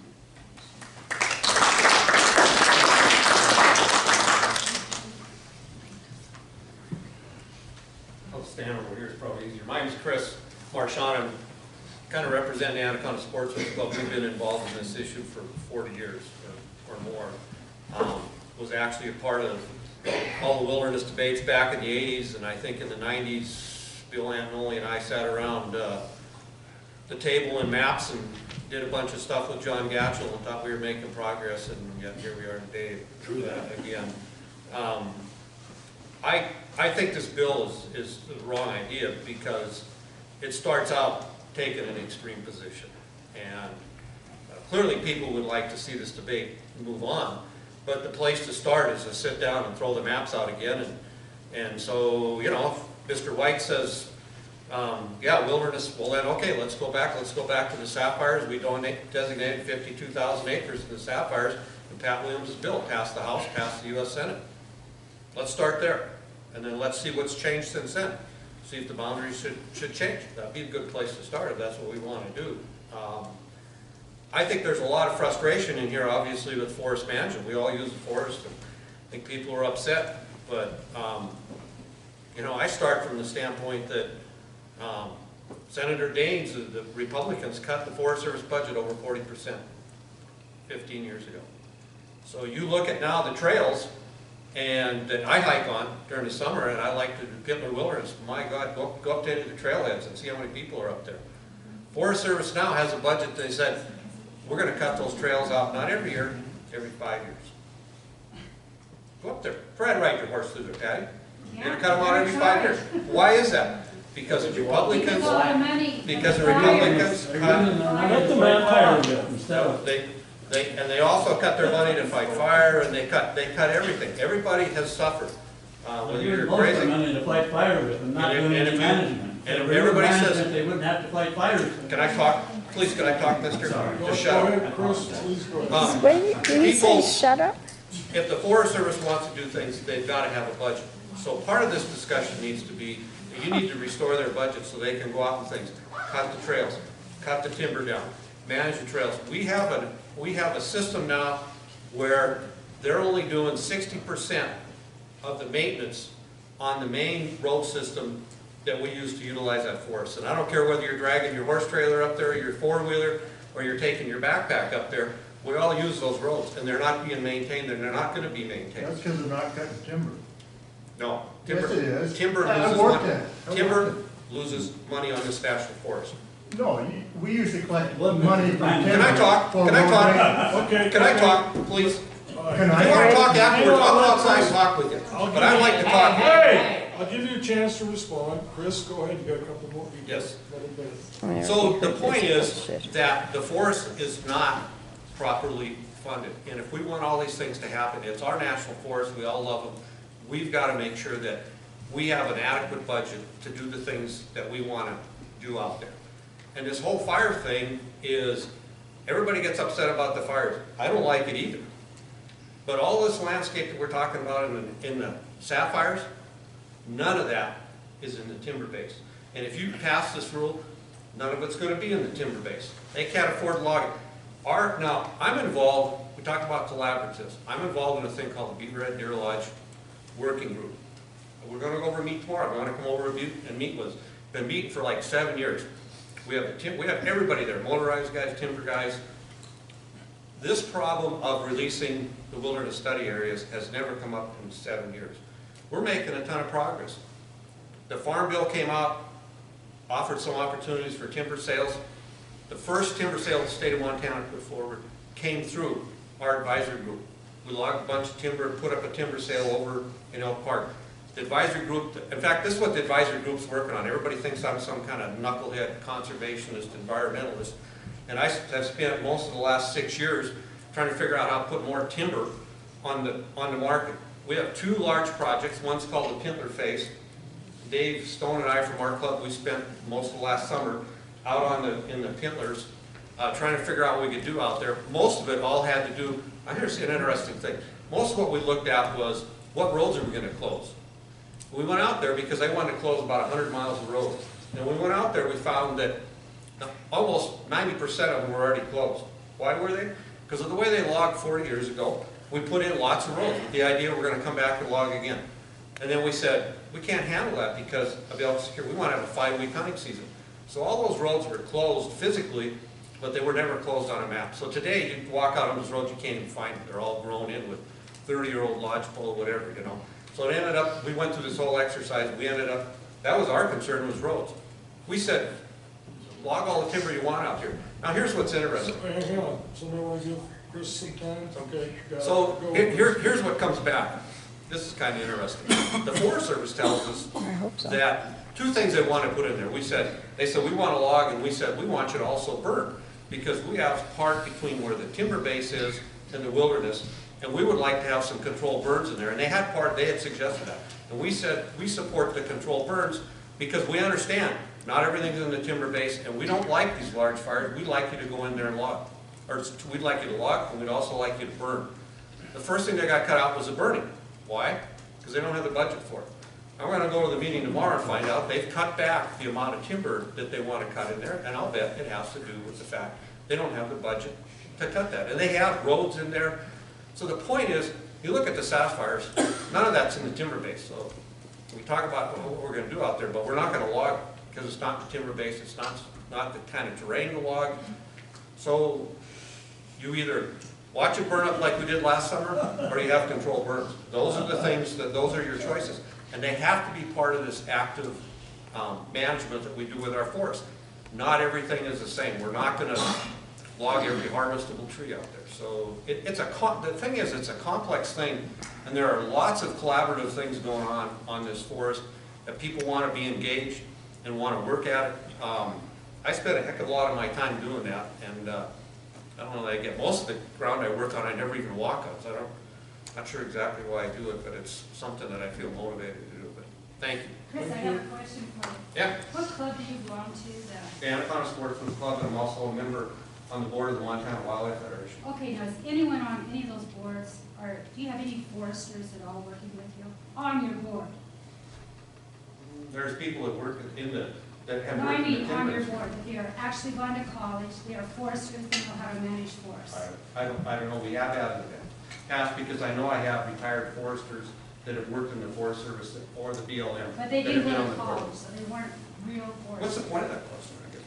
Because you're trying to manage your forest, I'm not and trying if to you manage don't know, yes you are, with legislation and No, all that, litigation, No. and if you don't know what you're doing, that's why our forests are in such bad That's shape. interesting. So, okay, thanks, Chris. Do you want to come up and make your point up here? Would you like to come up and finish your point there? Oh, Yeah, somebody want to give her some more time? Yes. All right, come on up. well, I just think that anybody Come on up. that manages our forests, they should know what they're doing, don't you think? They should have a forestry degree. Like, we have a lot of good ones in here that say these guys are all wrong, yet these guys are coming saying this is how it should be managed, and they don't even have a forestry degree. That's like sending kindergarten to Harvard to teach a class. So I would just say one comment, Chris, let's not get political here. He's an individual senator. Yes, he's a Republican. He doesn't have to be, I'm in the House. no, you're he's talking in about the the Senate. senator. But Senator Daines. Okay. But what he did do is he took one of Bacchus's bill in the Flathead that he felt like was a good bill, a wilderness bill, and got it passed. So I think the guy has proven that he can work both sides of this. And he's also proven, to me anyway, that he wants to work with this community and hear from this community, okay, about what they want to do with the wilderness designation. He doesn't want to kick the can down the road, sorry. Enough studies, enough people have made their livelihood on this deal. We're going to move down the road and make some decisions about wilderness, designated wilderness, with all the rights and privileges of that, and non-wilderness with the various designations that we will have input on, right? Okay, so that's what I'm hearing. Go ahead. I just want to respond one thing is that this shouldn't be a process that's just totally controlled and developed in Granite County just because it's land in Granite County. Is that you really need the people that use these. I think Bill kind of alluded to it.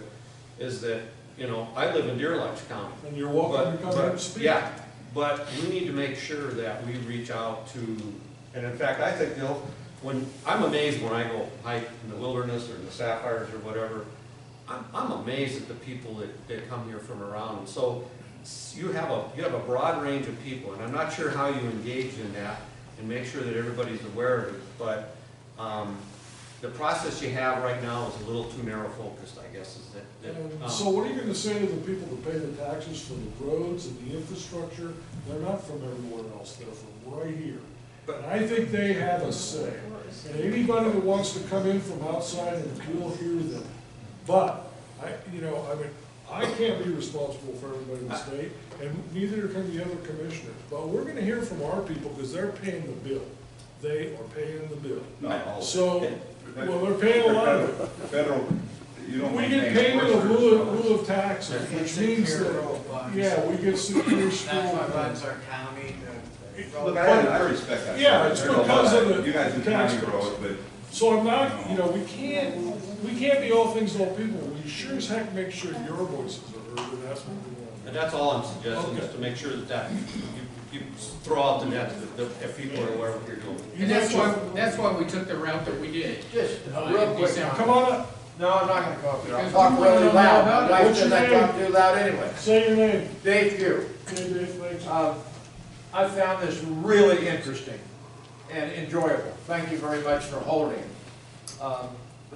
I think, first of all, the state of Montana gets more money from the Fed than the taxes we pay. It's one of those situations that small population states do really well, high population states don't. Anyway.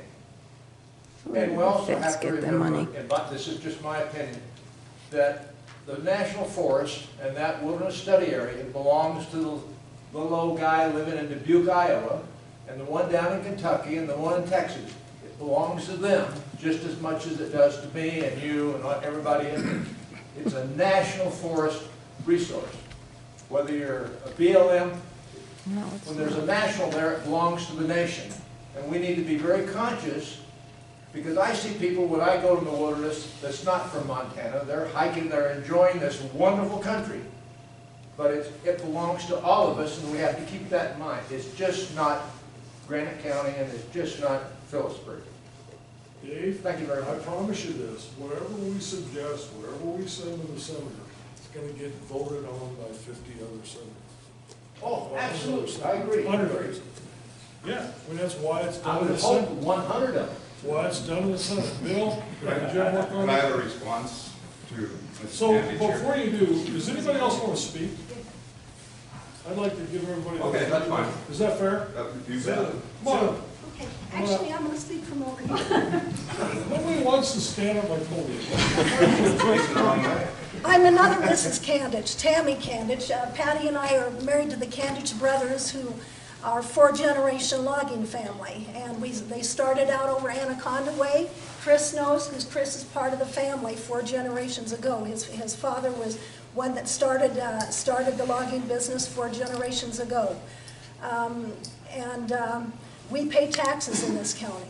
And I'd just like to say I am in support of Daines' bill. I really appreciate Mr. White coming and speaking today. I think he gave us a clear picture of how we're going to gain control, all of us, of the whole situation. If we let things go on the way they are, we're not going to be able to gain control at all and do the things that we want to do, multiple use, everything that you all want to do. And I agree with a lot of the speakers today. I think there are some areas that could be set aside for the wilderness, and others that for mobile use or whatever, horseback riding, whatever. I have to admit, have not read up on this lately. When it came into use maybe 30, 35, 40 years ago, I studied it, but I haven't studied it lately. But I am for the bill. I think that's the best way to go right now. And I would like to address the fire issue, because we are a logging family. Our logging crew was on the fire this summer. We were on the fire lines in the 3 different areas. We were on Storm Lake fire line, on the East Fork Dam fire line, and on Myers fire line.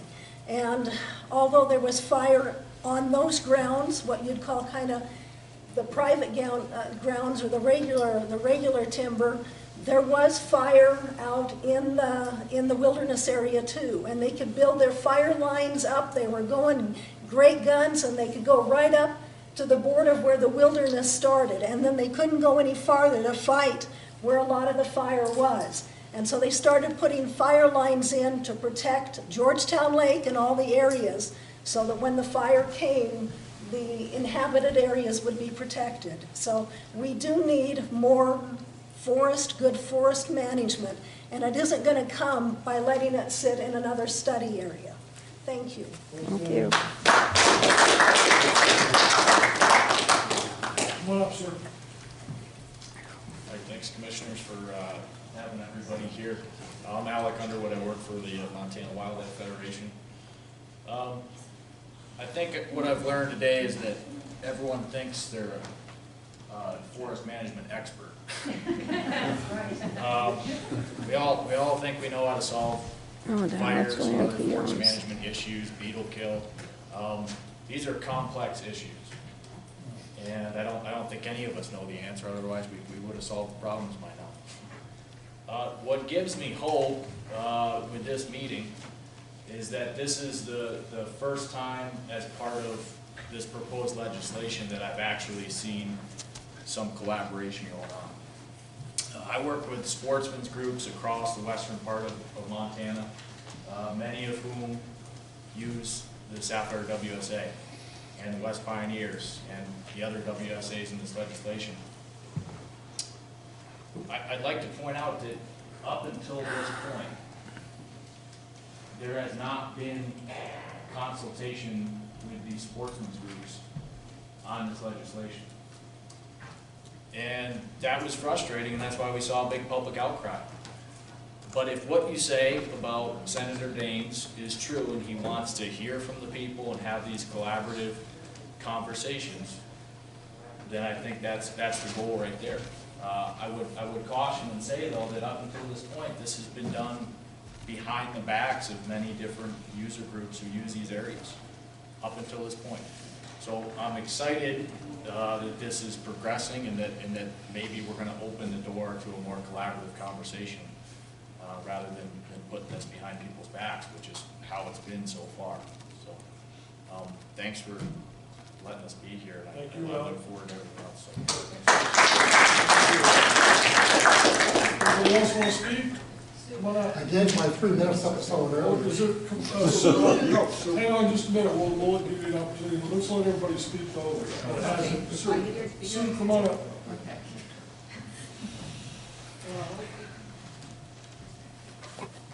Full disclosure, this letter was drafted by the Montana Wilderness Association, and it was signed by people that live in Granite County and people with ties to our county. And I'm not going to read the entire letter, but it stresses collaboration also. We ask that you oppose Senate Bill 2206 and instead support a more collaborative path forward for resolving our wilderness study areas. And is signed Larry Walters, Liz Willett, Richard Willett, Pam Foth, Susan Peterson, Nathan Korb, Randy Peterson, Judy Page, Ron Page, Sherry Bechtold, Jim Schultz, Ryan Chapin, John Herzer, Terry Ragland, Matthew Churchman, Kathleen Walters, Marilyn Lane, Ted Lane, Dennis Cox, Jill Mogan, Jackson Carr, Sandra Carr, Ray Binky, Ann Wise, Ken Wise, H.J. Hansen, Greg Hansen, Stephanie Bird, Jenny Pugh, David Pugh, Phyllis Orman, Gary Shush, I'm not sure how to say that, Jenny Shush, Heidi McDonald, Randolph Scott, Bailey Scott, Maggie Scott, Addison Scott, Fran Galvin, Dr. Mark Ransford, Linda Ransford, Sarah Swiddick, John Orman, and Wendy Levon. And I want to thank you for having this hearing. And I had a couple other thoughts, and these are entirely my own. I agree with David Pugh that this is bigger than Granite County, even though it is in our county. And everybody's an expert, and I'm an expert too. I know how we can solve all the forest fires. Anybody know? Rain. Do your rain dance. And I think we all Sure, agree that'll the work. climate is changing. We may not want to agree, but it is changing. So Sue, how For many the people do worse. you have there? Do you know? I don't know, but I'll just hand it over to you, okay? Okay. This is you guys. Thank you very much. Thanks, Sue. Thank you. Anybody else? A quick question, Tim. Were those Granite County members? Were all those And Granite County residents? Some are ties, some are recreate here, or they have like summer homes, that sort of thing. Thank you. Is anybody else that hasn't spoken yet like to speak? Yeah, come on up. Yeah, my name is Dan Kahn. I'm lucky enough to be the father of a fifth generational future rancher with any luck. We ranch in the Lower Valley. I actually helped and had the part in moving 3 different sets of cows away from forest fires this year, one including being our own. We run on the National Forest. I'm very frustrated with the National Forest and their management. Understand it's a part of life that we all deal with. With that being said, I understand we can't log our way out of this. I mean, I've heard a lot of good points, but I definitely believe that logging is a management tool. Excuse me. And I believe supporting this, Senator Daines' bill, lets us use these management tools. It's not going to fix everything, but it's something that we can use instead. Here, there, so. And with that, I think someone mentioned some prescribed burning. You can't do that on wilderness study areas, correct? You can? Yeah. Yeah, you do it in the wilderness. Will they? Will they? Yeah, Will they though? Yeah, yeah. Have they done it locally? No. Thank you. Everybody's a little hesitant about fire. I can understand why. Somebody mentioned budgets.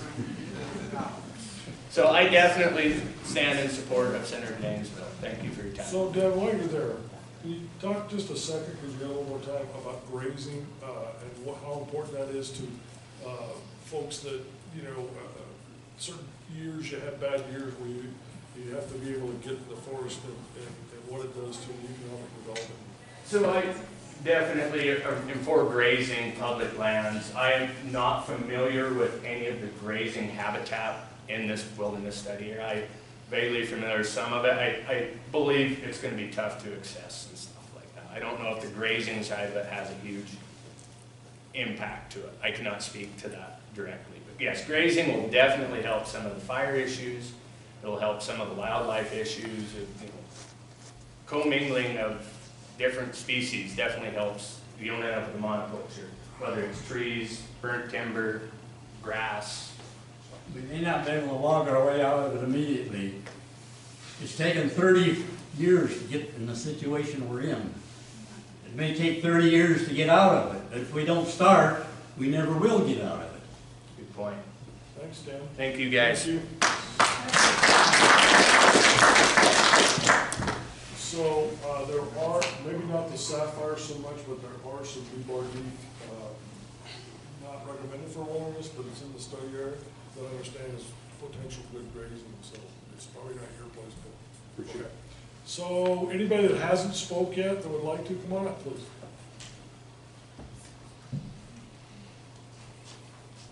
Yes, my name is Bill Gear. I live in Lolo. I am a graduate of University of Montana School of Forestry. And at UM and also Montana State University. I was a Fish and Wildlife biologist for 40 years, former director of the Utah Division of Wildlife Resources. And I wanted to speak to the value of the collaborative process because we've heard a lot of talk, and I think the area is right for it right now. In 1992, when I was at the Rocky Mountain Elk Foundation, the CEO said, we just bought some land in Elko County, Nevada, about 90 miles north of Elko. This is grazing country. Kerry White will understand this one really well. And we wanted to restore elk where they had been extirpated 150 years before. It was habitat. The Department of Wildlife that said, we'd like to get them there. We don't have any political capital. You're new. You don't have any, things against the Elk Foundation. Can you help us out? Well, the ranchers there were steadfastly against elk. They compete with forage, with cattle on rangelands. That's just the reality. We formed, though, there was a lawsuit filed to prevent the Department of Wildlife from ever considering restoration of elk in that area. Well, we formed a collaborative group called the Bruno River Elk Management Advisory Committee. And we spent 4.5 years. We had 18 people. We had ranchers, we had a state assemblyman, your counterpart, in the state house in Nevada. We had a county commissioner, and your counterparts. We had sportsmen. We had other ranchers, livestock associations, Nevada Cattlemen Association. Folks that had been butting heads for years, and quite seriously in many cases. Here's what happened. The ranchers hated elk. But they said, we're willing to sit down and form an advisory committee and look at all these issues if we meet on a regular basis. And the people commit to it, and we find it, and they get there, and they don't show up part of the time. That's why it took us 4.5 years. It was a tough issue. We were including the garbage wilderness. It wasn't really a WSA issue, but it was just as contentious and controversial there, just as difficult to get our arms around. But what we did, we worked collaboratively. People who had been sort of enemies, so to speak, for years, wound up working together so closely they would defend each other outside of the room, including in the newspaper. They would say, you know, we committed to this together. And what happened, just to make this really quick, at the end of 4.5 years, the rancher said, you know, this was our idea in the first place. When you had that, when you get on that point, you made a good case. It's our idea in the first place. We still don't like elk, but with this process, this is where we did it right. We restored those elk in 1996 and 1997. It's been 22 years since the first introduction, and the ranchers down there still say, this is where it was done right.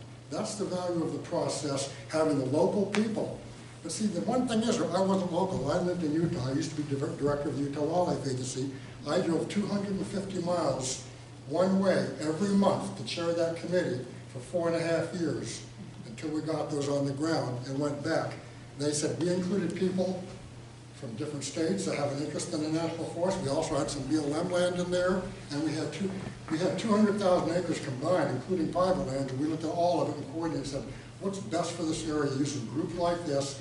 The county commission bought into it, and it was highly successful. It can be done, but it can't be done from someone making a dictate from somewhere else saying, oh, we'll just do it this way, because we didn't understand all the problems yet. We didn't understand all the issues until we got together and fleshed them out. That's why people got together and said, you know, we're not enemies anymore. I have a better view of what you're talking about now, and you have a better view of what I'm talking about. And we have found the compromises and the solutions that seem to work for all of us. You know, and I thought, you know, I've been an advocate of that kind of collaborative process ever since, because we invest a lot of time and money. It's not done easily, and it's not done without arguments within a group. But if you do it, it can have success beyond what you can, you just can't legislate that kind of success. It takes legislation and it takes a recognition of that. And the one thing, the forest supervisor that I made, perhaps you knew him, was John. You want to give him some more time? I just about 10 seconds more. Yep, go. The forest supervisor told us up front, if you do this right, I'll give great consideration to your recommendations. He kept his word to the end. When we came up with this is what we want to do, he said consider it done, and he kept the word every inch of the way. Thank you, Bill. I used to work with people all the time when I was just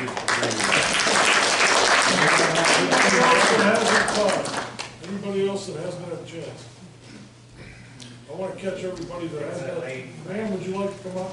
No, I'd rather sit here. Okay, speak up in your Sue name. Mullen, and I worked the fires this summer, the Whetstone and Myers fires. I was there from the end of July till pretty much the end of September.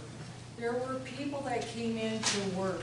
I can guarantee you, from what I saw, they were highly educated, and I have heard so many people in this community complain about the government's just letting the fires burn. They were doing that to get rid of all the beetle kill. I have never seen a group of people go in and work so hard in cleaning up the beetle kill after it was burnt around the Myers fires and the Whetstone fires. It's all cleaned up as a prevention that it will not happen again. And all our fires in this area were caused by lightning strikes. And people went out, groups went out, they came from all over the United States. They were respectful, they worked really hard, and I dare anyone to say something like that unless you've been there yourself and saw it. I've been there myself Okay. for 36 years. I put the fires out. You had a chance to talk. No attacking. No, you've had a chance to talk, let her finish. Yes, yes. These people are highly educated. They had tents set up We were about 25 miles out of town. It was run so well, we had the helicopter base moved from Phillipsburg out to our camp. People worked endlessly. They get up during the night if a fire sparked up somewhere else. These people are all highly educated, and it ran very smoothly. We had men come back in Billings to go out in the snow and even clean up after the fires were done, making sure there wasn't any sparks under the fire that would again come up. If you drive out to Moose Lake or Copper Creek, it will look like a state park. You can see for a long way where before there were fallen trees. I'm on search and rescue too. Believe me, I know what it's like crawling over trees looking for people or things or whatever. It was very impressive, and everyone around here should be very thankful for the people that came from all over the United States and put in the time they did to save our area, and especially the homes out at Moose Lake and Copper Creek, because that's where I was 7 days a week, about 12 to 14 hours a day. So I thought this was a good place to say it, because I had to listen to it every time I went anywhere downtown in Phillipsburg. It was very impressive. Thanks, Sue, you're running the lane. Okay, anybody else that hasn't had an opportunity? So I'm gonna go back to Bill. Did you have a comment? This is pretty quick, and I'm not against logging or mining. I was born and raised in Anaconda. My dad worked for this company for 40 years, 42 years actually. But all the time when you hear about, it's always the environmentalists that have stopped all these, that have created all these job losses, and not just the mining or the logging, but the mining and all these other extractive industries. It's always blamed on the environmentalists. Never once have I heard anybody from any of the industries say technology has eliminated hundreds of jobs in all of these areas. I don't know if you know Lorango Logging. I golf on their team. Great people. I golf on their team. I've seen some work that your husband and your company's done. Premium. You do great work. I'm not against logging, but I just get really tired of not hearing about the environmentalists being the bastards that stop everything out there. Technology and mechanization has gotten way more jobs than the environmentalists ever could. I would like to read that. And one more thing, don't mean to interrupt. If you are allowed to go in and log all this timber, who are you going to give it to? The market's not there. The market is not there. I haven't been in a lumber yard anywhere in this part of the state. We put an addition on my house 10 years ago. I went to the local local lumber yard, and within 3 days they had every piece of wood I needed on my property. And how I much live was in it? a house made of wood. But I want to know where you're going to get, I know there's an issue with Canadian lumber coming in. That's not going to stop because of the trade deals and the money deals. But where are you going to get, who are you going to give the lumber to? I think it's already been established that some areas would not be good for logging, but there's a lot of mills around here that are really, really wanting. They need the timber. Well, they do, but also in the mills, Sherman Anderson, I knew Scotty Anderson more than Sherman, because we played softball together. But down in Deer Lodge, this might take a little second. A minute. Well, I can't tell you what I got in a minute, but the technology that just came into that mill over the course of about 10, this was about 20 years ago, over the course of about 10 years, eliminated a bunch of mill workers. I went down there to try to get a job in the 70s, and there was people all over the place. I was back there working as a plumber in the 90s, and there wasn't hardly anybody in the same building, but it was running around the clock. So I mean, technology is a huge deal here that we never hear from you folks. You are right in what you say. If we don't have access to the forest land to log, that's why the 2 mills in Phillipsburg went down. It wasn't because it wasn't. It started with the moratorium on this deal, 40 years lockup. Our mill in Anaconda, the county sawmill, went down. These 2 sawmills went down. If we have timber, we could really keep going, but we can't get it. Okay. We can't I get it. agree with addressing that. I agree you should get more, but like I say, how much before the market gets flooded. Wait, I would like to say Okay, something. yeah, hang on I'm a done. second. Thank you, Bill. So, and doesn't mean we have to shut it totally off, but I think we gotta focus here a little bit, okay? There is a bill in the United States Senate. The bill is to release from the study wilderness areas, the designated one. You guys, if you wanna read the bill, go online, I'll give you copies, okay? So that's a reality. That's what we're doing. So what I'd like to do is just take a couple of minutes and go, what's our way forward? And before I do that, I'd like to just get a feel for the room, because we're kind of keeping score here. How many people in this room, by a show of hands, want to, from what you've heard right now, at this point, doesn't mean you're not going to change your mind, want to release the wilderness study land as the bill states? Want to release it? In favor of the bill. In favor of 220, or 2206, Senate Bill 2206, right?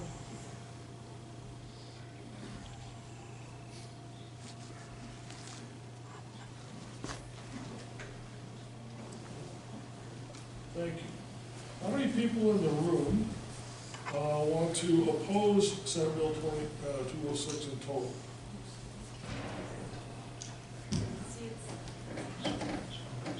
Could you clarify in total, like without any revisions? The bill dies in the Senate. Okay, that's what. So keep your hands up for a second. That's not what we want. Since you asked the question, that's what I've got to vote. It's the wrong question. Yeah, I know, but we gotta get a sense here. Okay? There's no way, so here's my third question. What's the question? Okay, what's the third alternative here? Now, keep in mind, no pie in the sky, guys. There is a bill. There's a senator that's willing to work with us. And I wish the bill would, I wish it would go away. Well, it ain't going away. They're gonna have a vote on it, and we may have some real influence one way or the other, or modifying what it says in the bill, I think is what's important. So what's the question? Sir? I need a point of clarification. Sure. Because what I was just given is a choice of, go along with the bill as is, and I don't know that as is includes the process that we're talking about. No, public it does input. not. Okay, you're right. Okay, so I'm not opposed to the ending of the wilderness study area, but I am in favor of what we got today, public input, putting together what we're talking about in terms of getting stakeholders together and saying, how do we want to use this land once it's declassified from wilderness study area? And I didn't hear that as an option in your... That's number 3. I'm not telling you what number 3 is, you're telling me. Okay, but I'm sitting here going, I'm not for a bill that doesn't include the input of the people who were in this room trying to create a process. That's what I started coming here for last time. Fair enough. So we need to have, I'm in favor of it if we can have input. Okay, that's actually number 3. There's some in the room that would be in favor of it if we had input in what it looks like. Show me those. Show me those. Hold on a second. I only just get a committee together.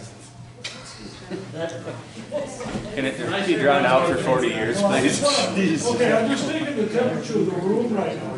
That's all. It's no more than that. This may, hang on, this may change. 35 years ago. This may change, but I just want to, You know who's going to facilitate these meetings, right? I recommend that we let the bill pass, and then go ahead and form a working group here to decide what we want to do with it. That's the way to do it. I second that. Otherwise, nothing is going to get done. 40 years is long enough. We studied it. Bill, could I ask Kerry a question? Yeah, I was going to say, so Mr. White, go ahead. Okay, my question is this. Is my understanding of this correct, that if Daines' bill passes and the designation of these 5 wilderness, or was it 5 or 7, wilderness study areas expires, that absolutely nothing changes as far as the management of these areas until the Forest Service plan is changed. Exactly. Yes. So Daines' bill doesn't open anything if it passes. It doesn't change anything except it gets rid of this label that we've had for 40 years, which, second part of my question, I get the impression that the label has been standing in the way of real collaboration and real progress. I have a feeling that on one side, people are hoping that if it just stays labeled wilderness study area, eventually, maybe it will be wilderness. And on the other side, people are probably thinking, as I foolishly thought, that whatever the deal was in 1977, we can still use it until it's decided will stay the same. Neither of those things has happened. But this bill, all it does is get rid of the label. The Forest Service plan is what determines how this land is managed, correct? So Daines' bill changes nothing as far as logging, mining, motorized access. Nothing is changed, but maybe it's the spark that will get the ball going, get us off the dime. So Kerry, quick response, do you agree with that? My response is currently under that designation, it's a congressional designation. The Forest Service can do nothing, their hands are tied except what the court orders them to do. Like Stan was saying, what the Ninth Circuit Court said, you can enhance wilderness character. The Forest Service can do nothing. They cannot include it in their forest plan revision, it's a wilderness study area. You cannot include it in your travel planning decision, it's a wilderness study area. By removing the designation, it allows a public process through the NEPA for the public to have input on the future management of that. Right now, they can do nothing. It has a label. And I think the label stands in the way. I have talked with Chris Marchand, and we spent hours and days, and that's been going on for 40 years. So maybe this is the little spark that needs to happen so that some of these conversations, like Chris and I have had, maybe they result in something instead of just blowing hot air. So the devil's in the details, and the details of the Forest Service plan. Exactly. Okay, so I'm sensing you disagree with that. You want a quick response? Yeah, so, No. Sir, what was your name again? Eric. Chris? No. Bill. Eric. Hey, your name Eric? No. Zach. Zach. I'm sorry. All right, thanks. So let me tell you something, and I think that most people in this room who've ever been a part of any kind of a deliberative process would agree. If you have a gun to your head, how good is the agreement going to be that you reach? What Senator Daines has essentially done to everyone in this room is said, but hasn't that gun been there for 40 years? You've got a year. Hasn't that gun been there for 40 years? The best solutions that we've found, including the one that we worked out locally here for the Sapphires not long ago, was done when there wasn't a time frame put on the process. People were encouraged to come to the table. We found great solutions. In the Blackfoot, right now, I'm a part of an effort called the Blackfoot Clearwater Stewardship Project. The City Lake Drift Riders. I didn't want you to regurgitate the whole thing. Here's what you're gonna tell us. You want us just to, you want Senator Daines to go to Congress and have this thing die, or do you wanna move on, have it delisted, and then get involved with the plan? You want to be exact? Quit saying that. There is a bill. It does exist. It's going to get voted on. How are we going to input that bill? What's the best way to do it? Go. If you want full participation from the community, I recommend letting the community act first and not some top-down Washington, D.C. It's already done. No, well, it's not done. It hasn't been voted on, right? So it's up to us. If we want to have a full-fledged community collaborative process, I'm encouraging all of us to really make a good faith effort at that and not let somebody come in from left field and tell us how it should be managed from somewhere else. So He's not telling Well, us. Tunnel vision. hasn't that happened? Tunnel vision. He's looking at it. Only can think one And he's way. not letting you Dale, Dale. He's not letting you kick the can down the road anymore. I agree with that. Right, nobody's been kicking the can down. Yeah, only 4 years, okay? So, stop. Dale. I think we're gonna have to stop and inform and put together a committee to work on this. Well, you guys gotta be realistic about something. There is a bill in Congress. You know, you can't So what bring is it the away. committee It's gonna there. do? It's either gonna pass or fail. And we have an opportunity. What's the committee gonna to do? have input on that. That's it. That's our choice. Because you're looking for a middle, something in between. Let me just throw this out, is that you entertain the alternative that we go back to Pat Williams' bill that designated 52,000 acres. There's 90-some thousand acres in there, so we designate 55% of it as wilderness. Throw that out as an option and let the public comment, because that was something that was acceptable in 1988. Gary. And let's look at what's changed on that ground since 1988. Thank you. If somebody has heartburn in there, one of the things that has changed is that there is snowmobiling allowed in almost all this on the Beaverhead Deerwater side.